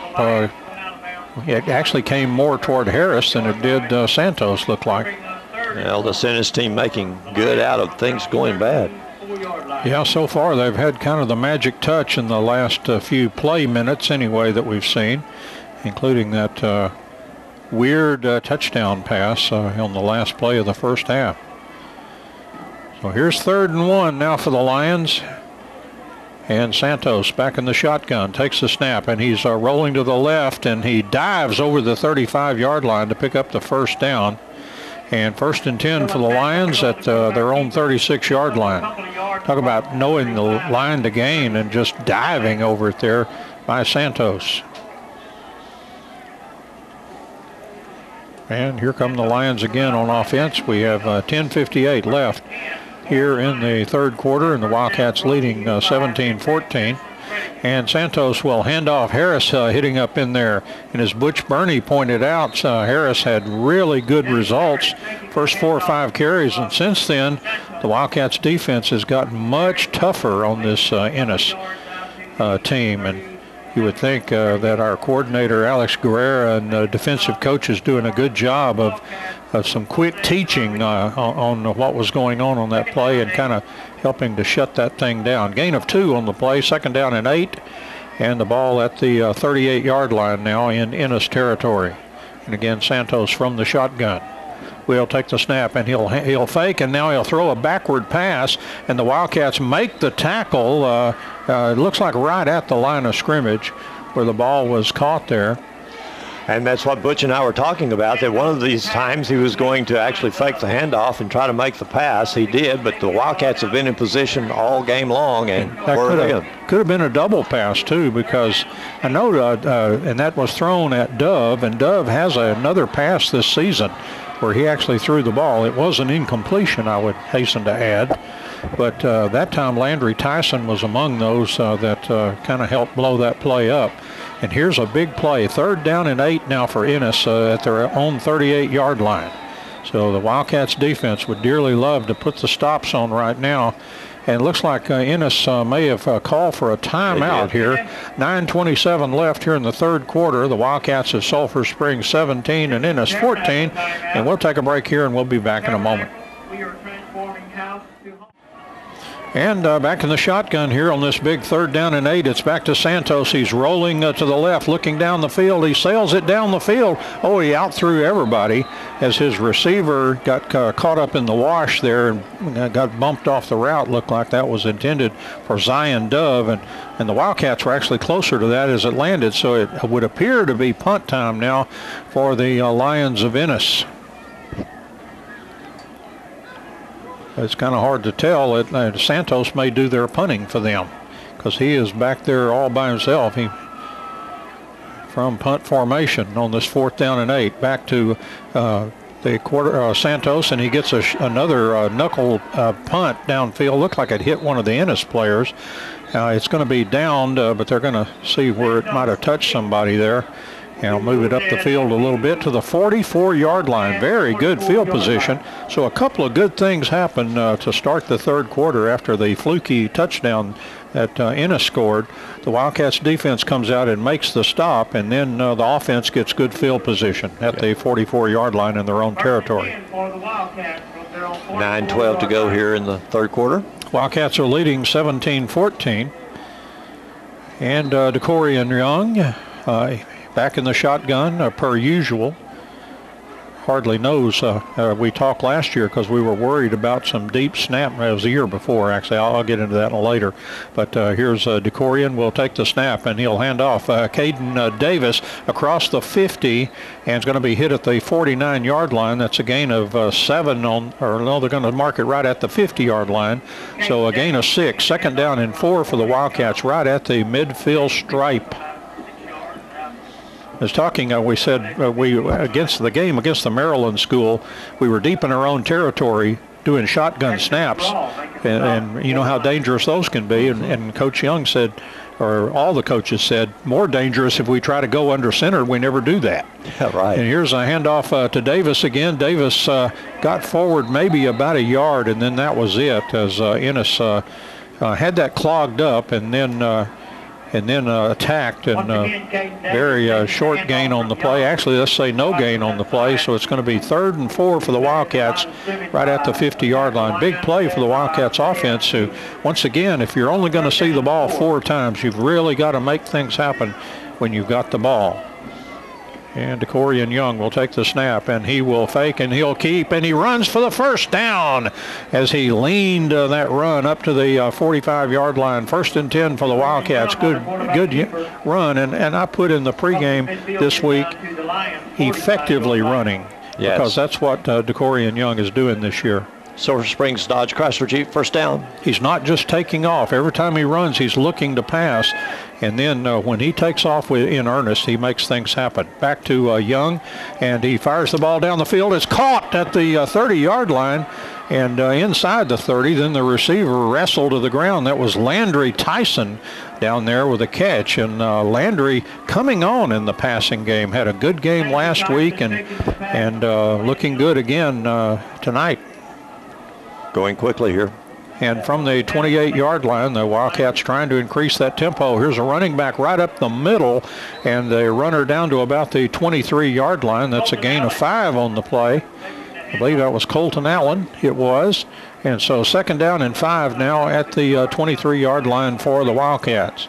And Young takes the snap, and he hands off Allen again. But wait a minute. Almost everybody quit playing there because whistles had blown. They said illegal procedure. So that will get all of that gain on the 1st down back, and it'll be 2nd down and 10 for the Wildcats now, back around their 27-yard line. Well, that 1st down, that Silver Springs Dodge Chrysler Jeep 1st down needs to happen again. So let's call it, actually they had gained more than 5 on that first play. They gained 6, so it's now 2nd down and 9 for the Wildcats, and ball at the 28-yard line. And DeCorian Young from the shotgun. Trip receivers out to the right side, and he will fake and hands off Colton Allen around the left side. They gave Ennis a play of their own medicine there, and Colton Allen ran around the left end down to around the 20-yard line. Going to be short of the 1st down. But there's a flag. Well, I wondered why that they weren't marking the ball and everything. And that's why, boy, the Wildcats are hurting themselves with penalties here. A couple of critical penalties on this drive. Holding. Oh, and that's a hold. That will really put a that'll put a gear in the machine. And all the way back to the 35-yard line, and they need down around the 19. So this is 16 yards needed for the first down, and it's 2nd and 16. See if the Wildcats can take advantage and burn Ennis with a passing game here. Young back to pass. He fakes a screen, now throws a screen to the other side. It's well developed across the 30, 25, 20, 15, 10. That was Jermon Bryant Amos. And oh, was he wide open. A fake screen to the right, a screen to the left. And Jermon Bryant Amos running, looked like the runaway mine train at Six Flags there, just barreling down there. And he gets all the way down to around inside the 10. 1st and goal for the Wildcats at the 9-yard line. And back to Young. Here's a handoff, running back, Colton Allen. Allen all the way down around the 1 or the 2-yard line. All to the lip of the cup there for the goal line. So 2nd down and goal for the Wildcat. Now a very late flag comes in. And I bet it'll be up against Sulphur Springs. You know, I was talking to a fan, and they talked to you about... Well, maybe it's against them. Well, I won't make that point then. Yeah, let's say Let's hold off here. Unsportsmanlike Ennis. Yeah, well... Okay. Well, good. The Wildcats keep their head maybe when others are losing it around them. And you wonder if that player running off the field there perhaps was sent off, or the coaches maybe mad at him. That'll add to the run, not much, but it's 2nd down and goal, ball down to the 1-yard line for the Wildcats. No one's speaking to him on the sideline, so I guess they brought him off. And now here's a snap and a handoff. Colton Allen into the end zone. Touchdown, Wildcats. And Northeast Texas Farmers Co-op says, way to go Wildcats, as that Sulphur Springs Jeep Chrysler Dodge first down set them up for nothing but goal line, and they bring it in. I think Colton maybe has only one touchdown run. Now he has 2. Yep. And the Wildcats dial it up to 23-14. And extra point pending here for the Wildcats. Again, Jace Thompson doing the holding. Snap is a good one. The ball is down. The kick by Brandon Zavala, and the kick is good. 5:58 left in the 3rd quarter. New score here from Lion Memorial Stadium. So far, so good. I like the way this 3rd quarter is breaking. The Wildcats leading in as 24-14. Let's take a break here, and we'll be back in a moment. And it's Sulphur Springs 24, Ennis 14, as the Wildcats score with 5:58 left to go here in the 3rd quarter. Coming up after tonight's game, it's the high school scoreboard. Stay with us. And here's the kickoff, Brandon Zavala, and he puts the toe into it, kicks it deep. It takes another hop, but it's taken inside the 5, across the 10 on the run back, across the 15, across the 20, 25, picking up some blocks across the 30. Oh, a good ankle tackle by the Wildcats up around the 40-yard line. Once again, that player there, Bryce McQueen, he's had 2 of those ankle grabbers that have been very effective. So 1st and 10 for Ennis, just when that guy looked like he was taking off with another good run back. Bryce McQueen clicked his heels together and knocked him off his feet. That's twice. Yeah, McQueen's been in this game pretty heavily tonight. Certainly has. So here's Ennis from the 40-yard line. Wildcats touchdown drive, by the way, 56 yards. And here's Santos. He passes. It is caught out there. And receiver down the sideline looked like, it depends on the mark, looked like he'll be just a little bit short, as that was Zion Dove. And again, he had 37 catches coming in 5 ball games, and had 10 catches in one, and had 13 catches in another ball game. That was good for the first down, actually, by the time they marked it, and it'll be right at the midfield mark. 1st down and 10 for the Ennis Lions, right at midfield, which in Canadian football would be the 55-yard line. And there's a handoff to Harris straight ahead, and he bowls up to about the 45. A gain of 5 on the play. It'll be 2nd down and 5 for the Ennis Lions at the Wildcats' 45-yard line. 25-yard line. And again, after a hot start by Harris, the Wildcats have kind of kept him in check as much as you can, a really good running back like that. So here's 2nd down and 5 at the Wildcats 45. And Santos takes the snap and hands off Harris. Oh, he hit head on with one of the Wildcats. And that looked like a couple of those big rams that you see butting their heads together there. And a very good play by one of the Wildcats there. No gain on the play. 3rd down and 5 from the Wildcat 45-yard line. I think that might have been Jose Rodriguez at 92 there. Daniel Marino getting part of credit for that tackle too, but definitely I think Jose was the guy that kind of went hit mano a mano there. The rain appears to be intensifying here. Back to Santos, handoff. Harris has the 1st down, steams into the secondary down to the 36-yard line. And this is about as hard of a rain now as we've seen here tonight. Yes, it is. This is really cutting loose. This will be kind of hard to play in here. Yeah, and it's a cold rain, you can be sure. Bob Dylan wrote it, a hard rain's going to fall. It's falling right now. 1st down and 10 from the 36-yard line. Santos takes the snap, fakes. No, he hands off Harris, sweeping left across the 30 and hit and dragged down right around the 26-yard line. And that's very close to the spot needed for the 1st down, and they will move the chains. Another 1st down for Ennis, as this smash mouth offense is not much affected by the raindrops. But you could just hope for, they had a bad exchange in the 1st half, and you would kind of hope that might work its way in here again. 1st down and 10 for the Lions at the Wildcat 25-yard line. And looks like we have another Ennis timeout taken here. I believe they took the timeout. 3:37 left here in the 3rd quarter. Wildcats of Sulphur Springs 24 and Ennis 14. Let's take a break here. Back in a moment. 3:37 left to go in the 3rd quarter. Wildcats lead 24-14. Was going to take a picture of the rain. The windows are too dirty. Here we go. Oh, my goodness. Here we go now, 1st down and 10. The ball at the Wildcats 25-yard line, and Santos back in the shotgun. Will take the snap. It's a low one. He runs up the middle again, very elusive. He didn't get much on that play, maybe a yard or two, up to around the 23-yard line. So 2nd down and 8 after a 2-yard gain. But once again, kind of making lemonade there out of lemons. Both of these teams have had trouble with the snap here tonight. They've been low, they've been on the ground, or on the turf, and taking some interesting bounces. It's just been an interesting night for the snap. Yeah, and with that wet football and everything, that kind of increases the odds of some weird things happening here. 2nd down and 8 now from the Wildcats 23-yard line. Santos from the shotgun. Will take the snap. He hands off. Harris bursting into the secondary. Harris toward the goal line, and Harris into the end zone for a touchdown for Ennis.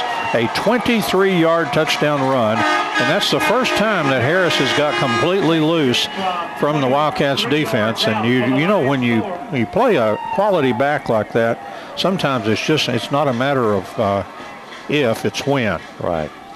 And so Harris, a 23-yard touchdown run, and gets us back to a 4-point ball game with the extra point pending. And Mark Padilla is back there. Oh, a bad snap, but now they're going to try to make something out of it, and they will not. The Wildcats will dump. There's a flag down. So there was something, offside Wildcats, so they'll get another shot at the extra point. So the Wildcats perhaps affected that snap. That could happen if you get to that center too quickly. So the Ennis will have a redo on the extra point. They'll get a little bit of penalty yards. So this will be a 9-yard attempted extra point. Mark Padilla. Or is it Padilla? I guess I probably should call him Padilla. And here's the extra point, a good snap. The ball is down, the kick on the way, and this time they got it through there. So Second time's the charm. 2:44 left here in the third quarter. New score here from Lyon Memorial Stadium. The Wildcats of Sulphur Springs 24 and Ennis 21. And let's take a break and we'll be back in a moment. That touchdown brought to you by Refiner Fire International. 2:44 left in the third quarter, 24-21, Sulphur Springs leads. And Padilla with a kickoff, and it's short, and it'll be taken, once again, Kylan Wade made the catch, and he just kind of dropped right there after making a good catch at the 26-yard line, and that's good in a lot of ways. At least it's not muffed, and a lot of other things could happen. So first down and 10 for the Wildcats.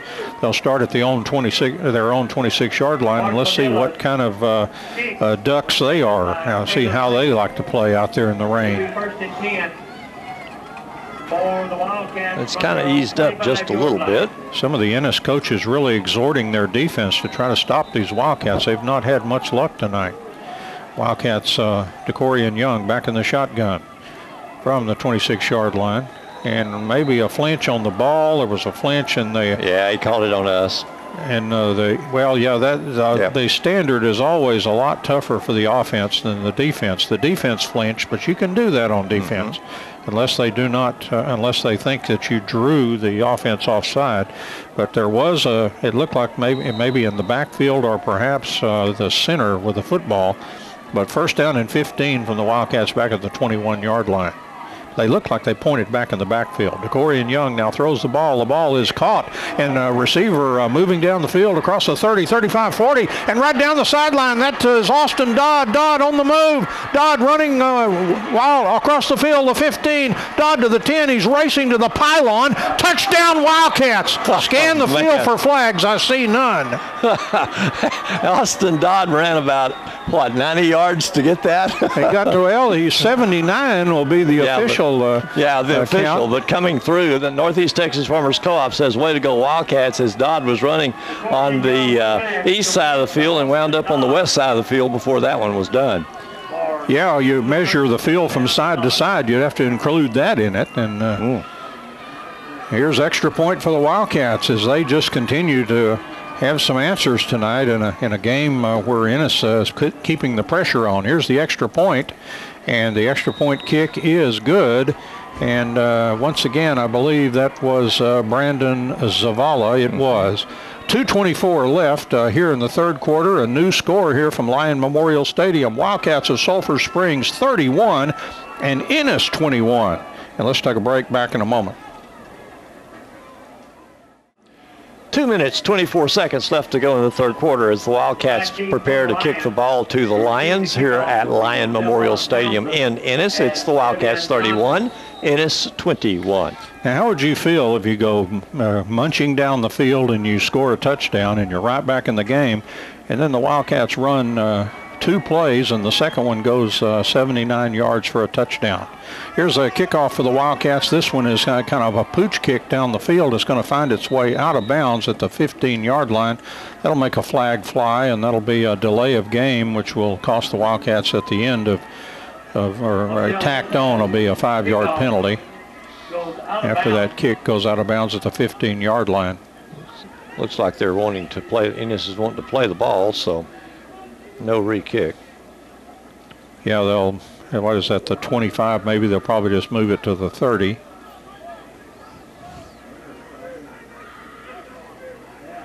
And that's what they're going to do. The ball will be set to the 30-yard line. First down and 10 for the Lions offense.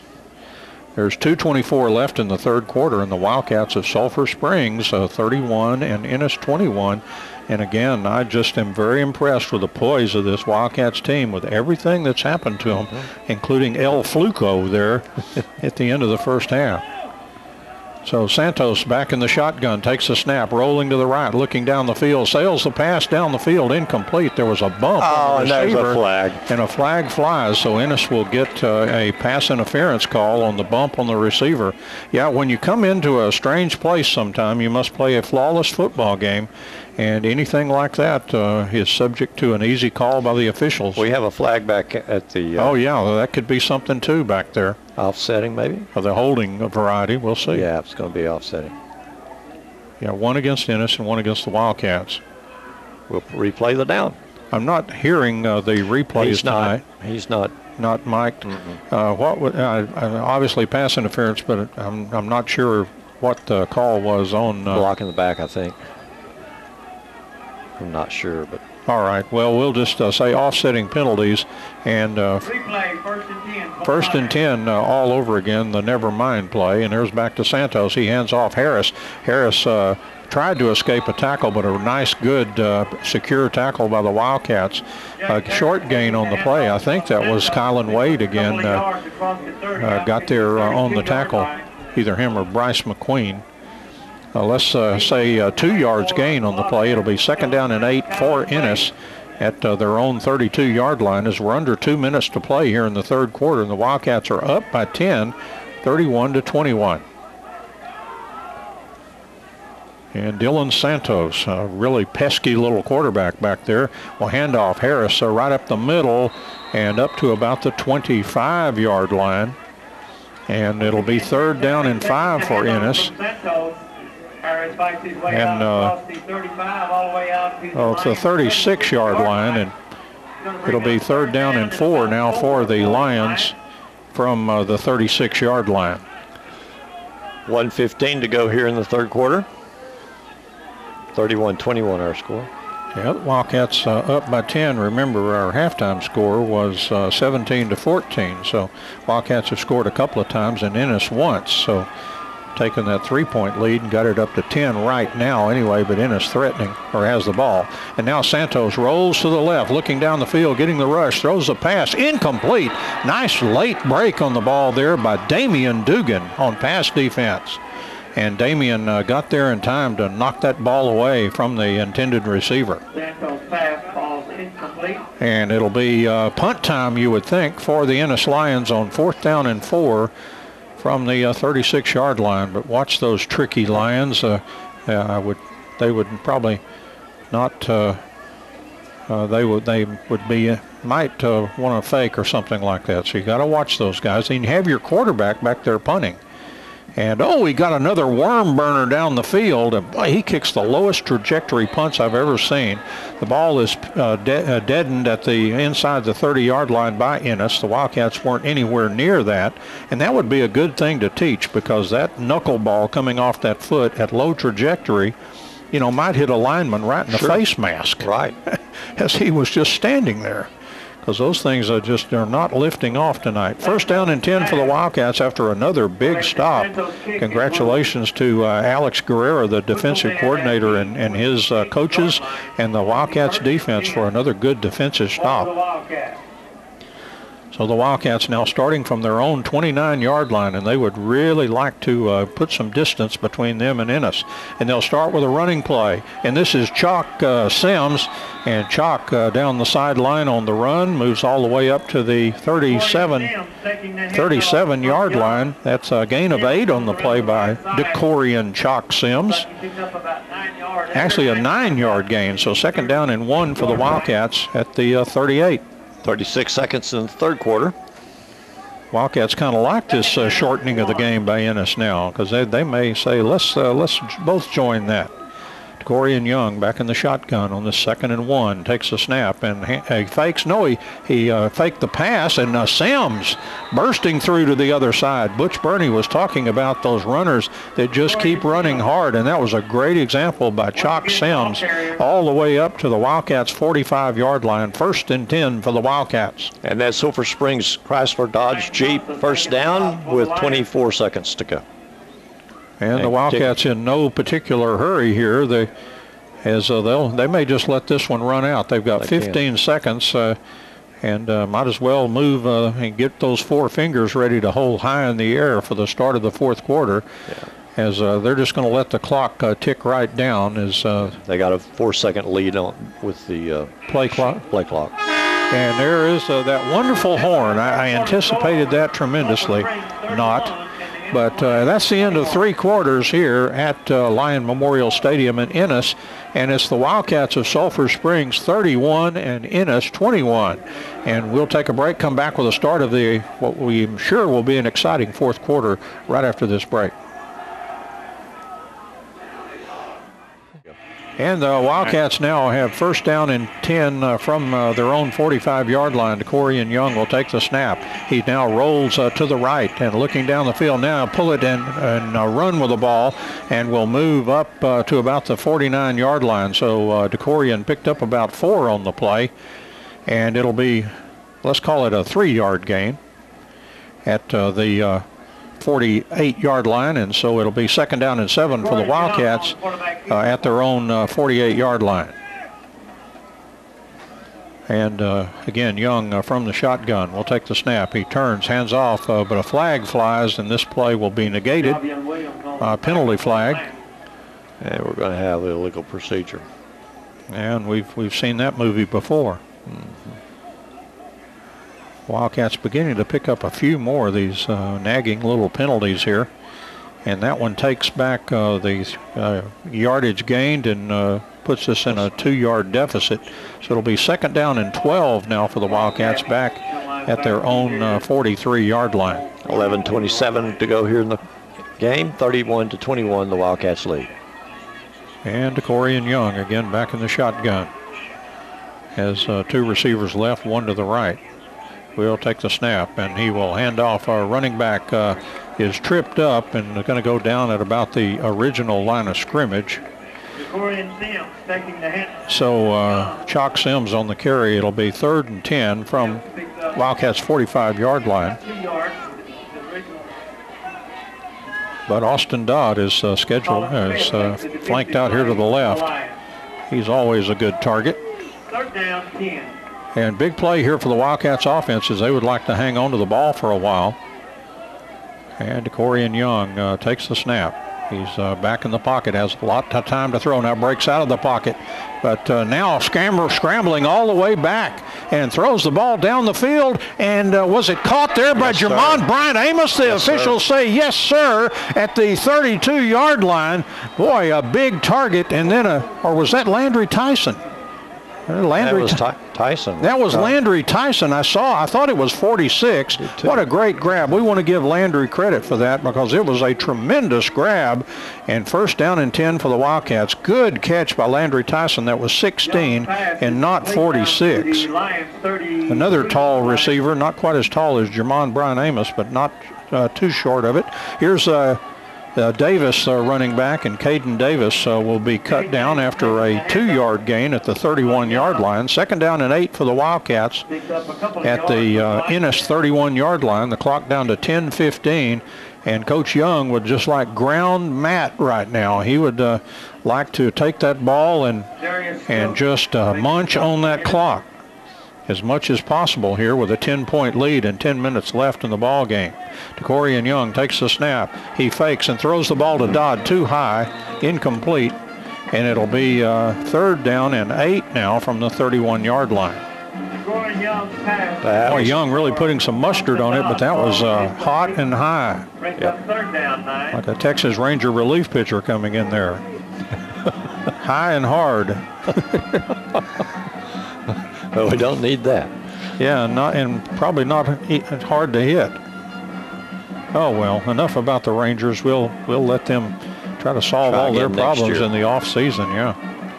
DeCorian Young, big 3rd down and 8 here, and he will fake and now keep it right up the middle of the field to the 25, and now trying to get a big play across the 20, and first down for the Wildcats inside the 15, knocked down at the 14-yard line, and DeCorian Young once again running very effectively, and for the Wildcats to pick up a big first down. The clock temporarily stopped at 9:44, actually went out of bounds, so probably be stopped for a while on that one. Silver Springs Dodge Chrysler Jeep first down puts the Wildcats about 14 yards away from a touchdown. It absolutely does. First down and 10 from the 14-yard line.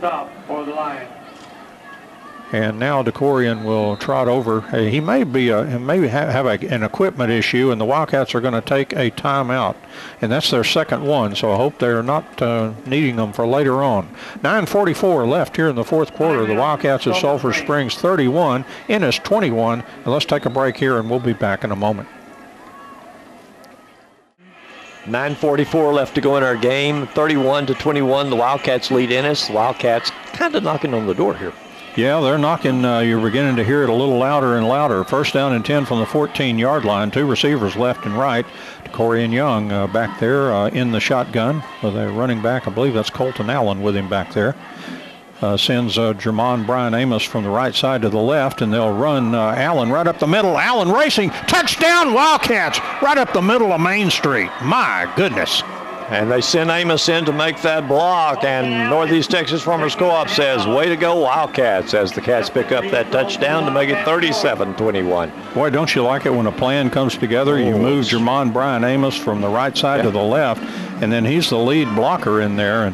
And he got some kudos from Coach Young this week, who talked about him. Even he makes one catch, and he said he brings so much to the table, intangibles. Yeah, he does. And that was a good example right there with a really good block. Here's the extra point attempt, and the kick is on the way and good. And that was a new kicker that time. That was OCL Lopez with the extra point kick. 9:38 left here in the fourth quarter. A new score here at Sulphur Springs is running it up on the Ennis Lions. The Wildcats 38 and Ennis 21. We'll take a break here and back in a moment. 9 minutes, 38 seconds to go here in the fourth quarter. Wildcats 38, Ennis 21. We've moved the ball over to the hash marks on the near side. Kaufman has defeated North Forney 39-14. Kaufman continues to roll. I think perhaps they're one of the best teams in the district. And I would have to say I'm beginning to be convinced this team in white is not bad at all here too. As OCL Lopez, a short kick and a fair catch called for and made by Ennis at the 31-yard line. And so that's where the Lions will take over. They have 9:38 left. The Wildcats lead is now up to 17 points in the ball game at 38-21. Speaking of 17 points, Terrell and Greenville are tied at 17 each. My goodness. Yeah, Greenville, a hungry team. They've only had one victory this year, and they're 0-3 in district play. And if you're looking at Fox Sports high school scores, they show Ennis 78, Silver Springs 31. I think they need to fix that one. Oh, yeah, they'll be shocked in the morning. Yeah, 38-21 our score. Dylan Santos back in the shotgun, takes the snap. Here's a pass, incomplete. He tried to get it out to Dove and left that one a little short, and so second down and 10 on the incomplete pass. Now this is an interesting dynamic. Santos, not a bad little passer, but all of a sudden if you have to depend on him to throw the rock, you've got Ennis right where you want him, I would think, because he's only thrown for 515 yards out of about 58 completions, so he is a basic short passer. And here's Santos throwing the ball down the field, and it is going to be an incomplete pass to the receiver. And so it'll be third down now and 10 at the 31-yard line. This is really, you're watching a team right now that likes to cha-cha, and you're having to rumba. Yeah. So this is a team that's being forced to do something they're not very comfortable with. Which for me would be the cha-cha or the rumba. Well, that's something Silver Springs has done. They've taken teams they've played out of their game this year. Boy, they've exceeded my expectations, I'll tell you that. Here's Santos rolling to the right and throws the ball down the field. It is caught for Ennis and for a first down. As let's see, I think that's Ray. What is his name? Ray Rodriguez. Ray is R-E-Y, unusual spelling, but first down and 10 for Ennis. That's the first catch for Rodriguez. Dove is their main target, but Rodriguez had a few catches, I noticed, this year. So the Lions now up to the own 44-yard line. And here's a handoff. Harris will hit it up in there. Boy, he knocked some Wildcat back a couple of yards, but that player he knocked back may have helped make the tackle anyway. Right. James Harris taking the handoff. Let's see who looked like Hunter Sontag was right in the middle of that for the Wildcats. So a short gain on the play. Looked like about 4 yards. Second down and 6 for Ennis. They're at their own 48-yard line. The clock at 8:38 and counting. And here's a handoff again to Harris. And Harris squirts through there, has a first down, and then got hit right in the legs. He may be a little slow getting up because somebody buckled him a little bit with with a pretty hard tackle, and he's down on the turf. First down and 10 for Ennis. The ball inside down to the 44-yard line, but we have an injury player, and it's a key player for Ennis. Injury timeout. We'll be back in a moment. 8:32 to go in the ball game here tonight. Silver Springs 38, Ennis 21, and the Ennis player coming off the field at this moment. And if you looked up gingerly in the dictionary, that's the way James Harris walked off the field. He mostly came out under his own power, but he was just very slow. So they'll see if they can get him back in the ball game. 8:23, the clock rolling, and first down and 10 for Ennis at the Wildcat 44-yard line. And back to Santos, and now here's another running back in there for Ennis, the same Harris-type play, but a short gain on the running play for Ennis. And that running play was taken by Ivy, and Johnson, I believe, is back there in the backfield now. Well, reminds me of the Don Poe games. Just run it up the middle, you'll wear out their defensive line. Second down and 4 now is a ball on the 38-yard line. And Santos will again try that play right up the middle and having some success. Another first down for Ennis. The Wildcats players tackling the ball carrier. That's yet another running back there. As that was handed off. Well, I must have got the wrong number. Their numbers are not all that easy to read. So anyway, Ennis first down at the 31-yard line in Wildcat territory. 7:24 left on the clock here in the fourth quarter, and they'll try that run again right up the middle. This time the Wildcats had the cap on it a little bit better. That was a 3-yard gain. Second down and 7. Wildcats had 3 fresh players on that front line on that. They traded it out on that play. Yes, that's, I think, Ariel Garza. I don't know. It looked like a 26 out there. 6:50 to go in our game. Wildcats leading 38-21, and here's second down and 7 for Ennis inside the Wildcats' 30-yard line.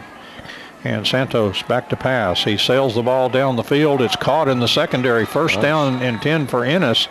As that was probably the nicest pass of the night by Santos. Yep. And the Ennis receiver very slow to get up after the catch. And in fact, he is not getting up. So Ennis with a receiver now down. 6:38 left here in the fourth quarter. Another injury timeout. We'll take it with them back in a moment. And another gingerly off the field we go. 6 minutes 38 left in the game. 38 for the Cats, 21 for Ennis. That was Rodrigo Molina, and he is a sophomore. And that's quite a story that Coach Owens told. Ennis has 15 sophomores on their varsity roster, and this group of sophomores is said to be perhaps the best group to come through Ennis High School. So that's some high praise for a team that's won 5 state championships. And Santos will take the snap. He rolls to the right. He fires the ball down the field. Looked like it hopped in. It did. Incomplete. So it'll be second down and 10. The ball down at the 18-yard line.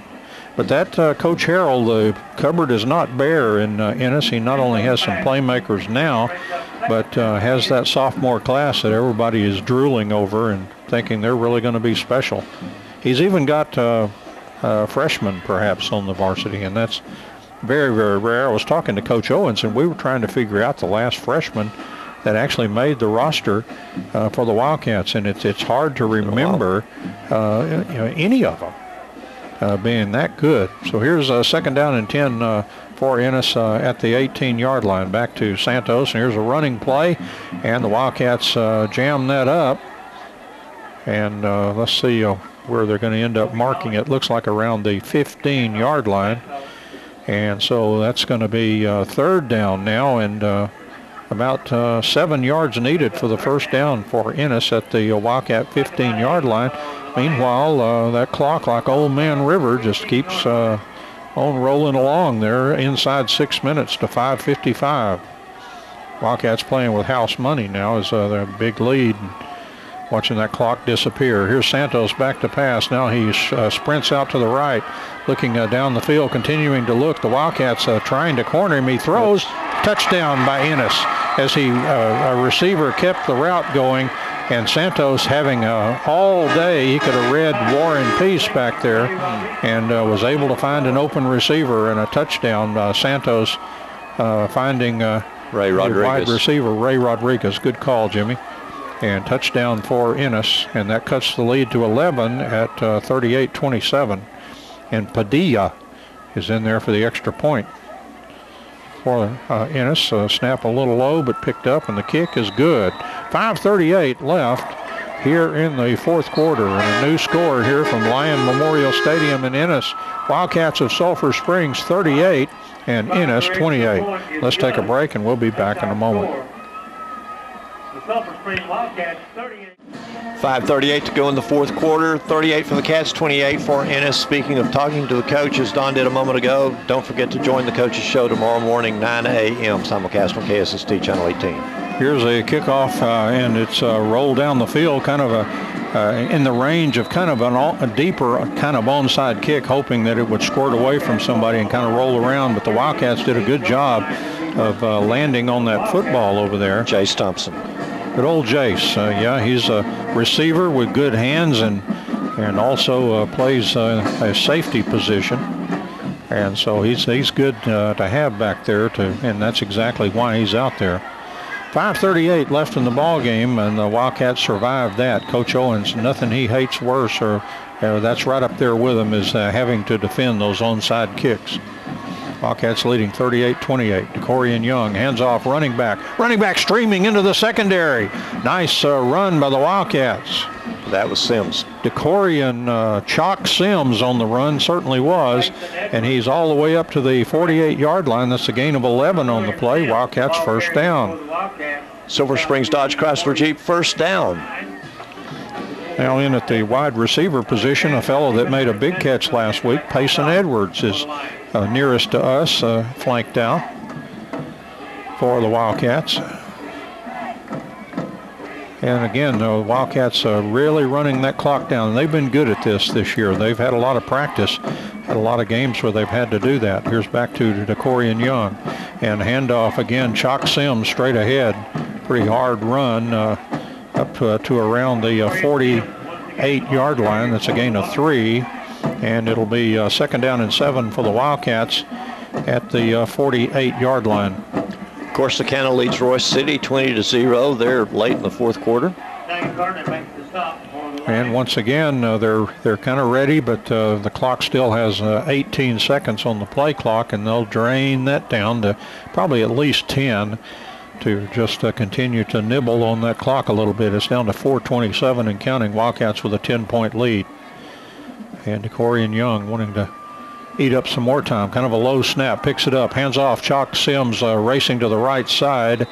And once again, finishing the run very well, as it looked like he was going to be back around the 45-yard line, and he moves all the way up to the 43, and it's just 2 yards short of the first down.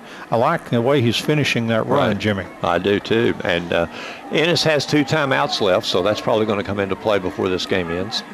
It's at 3:55 right now, and it's always the big question. Of course, what you would like to do is stop this play here and get them to relinquish the ball, if they will, because they might go for a fourth down. Here's a third and 2, and here's a running play right up the middle. First down for the Wildcats, and once again, Chalk Sims hitting up in there and with a great acceleration and picking up the first down. Or is that Caden Davis? I think that was Davis that time. It was Davis that had that, and that's what he's known for, and I probably should have been a clue, his explosiveness. I hear that linked to his name all the time, as he's the explosive one back there. Sims is very powerful, and Colton Allen is a shifty runner, but the explosion, you look for Caden Davis, and who just picked up the first down, 1st and 10 at the 39-yard line. There's a snap, and here's a handoff. Davis again hitting up in there. Boy, offensive linemen love this part of the game where they can really block, and those linemen or the backs are gaining yards down to the 36. Be second down and 7 for the Wildcats at the 36-yard line. Did we miss a notification on the first down, Jimmy? That's all right. Sulphur Springs Chrysler Dodge Jeep first down as Davis picked up the first down and then adds 4 more to it here.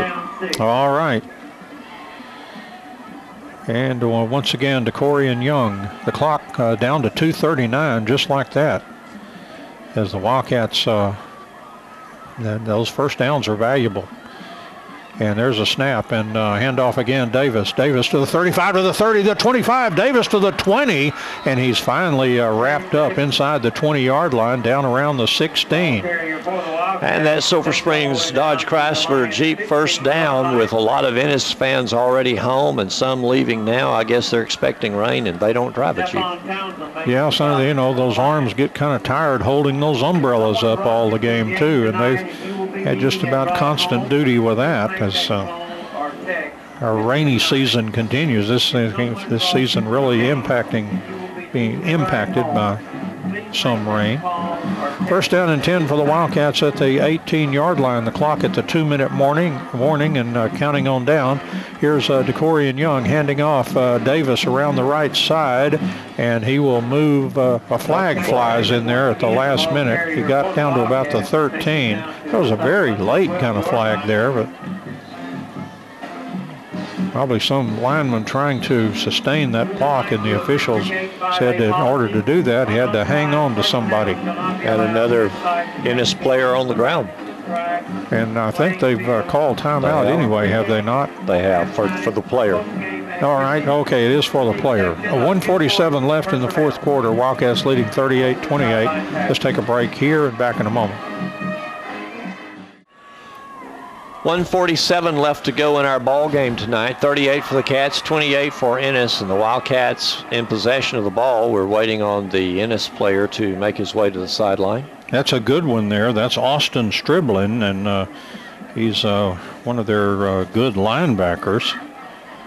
And on the outside, and so Striblin just now hitting the sideline as he was injured on the far side of the field. They got him up relatively quickly, but it was a long walk to head all the way across the field. So just about to resume here after the Wildcats holding penalty. So it'll be first down, and it looks to be about 17 yards for the first down. It's back at the 26-yard line. And Corian Young will probably continue to pound that running game, and handoff running back there right up the middle. Big hole all the way to the end zone. Touchdown Wildcats. As that was Caden Davis.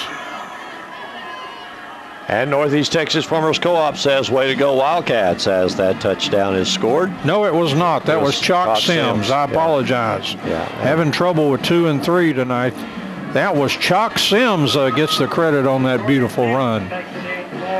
At 26 yards. 1:39 left on the clock. And extra point now, and I believe, this is Lopez again. Lopez on the extra point, and the kick is good. Both kickers have been letter perfect tonight on extra points. New score here is Wildcats having a really good offensive explosion. Ennis hasn't been hit this hard since Waxahachie rolled over them in game 1. Kaufman had a big ball game, but I think they scored 37, but the Wildcats just hit 45 points on the Ennis Lions. 1:39 left here in the fourth quarter. Wildcats 45, Ennis 28. Let's take the break, and we'll be back in a moment. 1:39 left to go in our game. 1 minute, 39 seconds. 45 for the Cats, 28 for Ennis. So look around the district. Corsicana 20, Royce City 0, just less than a minute to go there. Terrell and Greenville. Greenville 31, Terrell 17 with a minute to go there. So it looks like Greenville, Corsicana, Kaufman, and the Wildcats. And it'll be a big showdown next week. Corsicana at the Prim face the Wildcats. Here's the kickoff for the Wildcats, spinning down the field, and they'll have another fair catch made at the 27-yard line by the Lions, and that's where they will start. But they've only got 1:39 left, and they're down by 17 points. And with the offense they have, that's not going to pick up a lot there. Yeah, this is not the most explosive offense that you've ever seen. They are a very good time-eating, game-shortening kind of offense. But the Wildcats has put them out of their comfort zone tonight by just doing a great job of putting points on the board again this week. And here's Santos rolling to the left. He fires a pass. It looked like it one-hopped in there to the receiver. Incomplete. Second down and 10 for the Lions. Again at their own 27-yard line. Who would have thunk? Yeah. Wildcats 5-0 in another minute and 35 seconds, and 4-0 in district play. Now this was a team commonly picked 6th place out of 9, and nobody thought too much of them, but the coaching staff and the players themselves, I guess. A lot of pride in this team. Second down, and the confidence is building. These guys are really playing well now. Here's Santos' pass down the field. It's caught across the 35, first down, and the receiver knocked out of bounds over there around the 40-yard line. And we have 1:27 left here in the fourth quarter. To see them come in here tonight, I really thought this. I told Coach Owens at his media gathering, I said, we are going to, it was on the coaches show last Saturday. I said, we're going to find out how good we are. You know, we won 3 district games, but we've beaten teams that most people said we should beat. And they probably wouldn't have thought that at the first of the season about Ennis. Here's Santos rolling to the right, pass down the field, complete to Dove, and he's pushed out of bounds by DQ Pitts at the 45-yard line. Santos pass complete. Minute 20 left to go in the game. 45-28 our score. DQ's got some T-shirt on underneath his game jersey, and it gives him those yellow arms. Yep, with those. Gives him a unique look. He's easy to spot out there. Yellow socks. Yeah, he's got that working. DQ Pitts, I'd say he's had, along with a lot of those Wildcats defenders, I mean, they gave up 28 points. One, again, we dispute up here in the press box. We've filed a minority report. Here's back to Santos. He's in the pocket. Now he's flush from the pocket, rolling to the right, throws the ball down the field, caught and out of bounds at the Wildcats' 40-yard line. Again, Ray Rodriguez, the receiver. Santos pass complete to Ray Rodriguez. And so Ennis trying for some max factor moment here, trying for some makeup points to give the score kind of a little bit better look. Doesn't do me any good, but actually had to wear makeup. I was in the TV biz and had to put that stuff on. Engineer threatened to choke me to death if I didn't do it. Here's Santos rolling to the left. Pass down the field is caught. And down the sidelines and close down around the 30-yard line. It'll be another first down for the Lions inside the 30. There's 1:05 left to play here. The Wildcats leading 45-28. I would imagine there's a lot of young players in there. Let's try to identify some of these guys here. As we have Dietrich Clayton is on the corner for the Wildcats. See who we got. Also, well, Landry Tyson is still in the ball game. And Jace Thompson is in a safety position. Check on that other sideline. Also in there for the Wildcats is Christian Clayton. We got the Claytons covered. Here's Ennis, fake to the running back, and Santos will lob the ball down the field. Intercepted by Landry Tyson, his second of the season, and it too was in the end zone, and then he kind of did a little slide. Watch out, Landry. The officials might not see that as a little bit of taunting or something there, but it did have a fantastic finish to it. And that's Landry again. He intercepted his first pass of the season in the end zone. It seems like I go back maybe to the second football game of the season. But nice play by Landry to get under that. Now we see if we see some cleaner uniforms on the offense. Now in there, well, Ethan Rogers, that was not a good one to pick. He's been laboring out there all night long for the Wildcats. And we also have Philip Rader. That's another starter. It's kind of hard to tell when you've got a turf field. There's not a lot of mud on those uniforms. And let's see, we've got Jermon Brian Amos in there. Well, he's the B-back, and this is the knee play here. So the Wildcats will put the knee down with 57 seconds left to play here. Ennis has 2 timeouts, but they'll get to put those in the bank, and they're worth absolutely nothing. Yep. So that timeout's not used or nothing. We're down to 37 seconds. Wildcats will have to snap maybe this one. I wouldn't snap it now. And there's another knee. Let's see, 27 seconds. Yeah, let's see. Yeah, there's the 42nd. The Wildcats can celebrate, and they're doing that as they race off the field. And what a happy bunch of Wildcats! And my goodness, what a start to the season as Wildcats remain unbeaten with a very impressive whooping on the Ennis Lions, 45-28. And I'm beginning to think those pickers in the Dallas Metroplex, perhaps they knew more than a lot of other people. There were 8 pickers on high school football, and 7 of them took the Wildcats this week over Ennis. So they were not believers in this Maroon crew. And the Wildcats came in here in hostile territory and got it done, and even survived a rare, a lot of teams would crush the life out of them, a touchdown right before the half that made it a 3-point game. But the Wildcats came over and actually just took that game away in the third quarter and said, we've already forgotten that. We're looking ahead, and played a great football game here.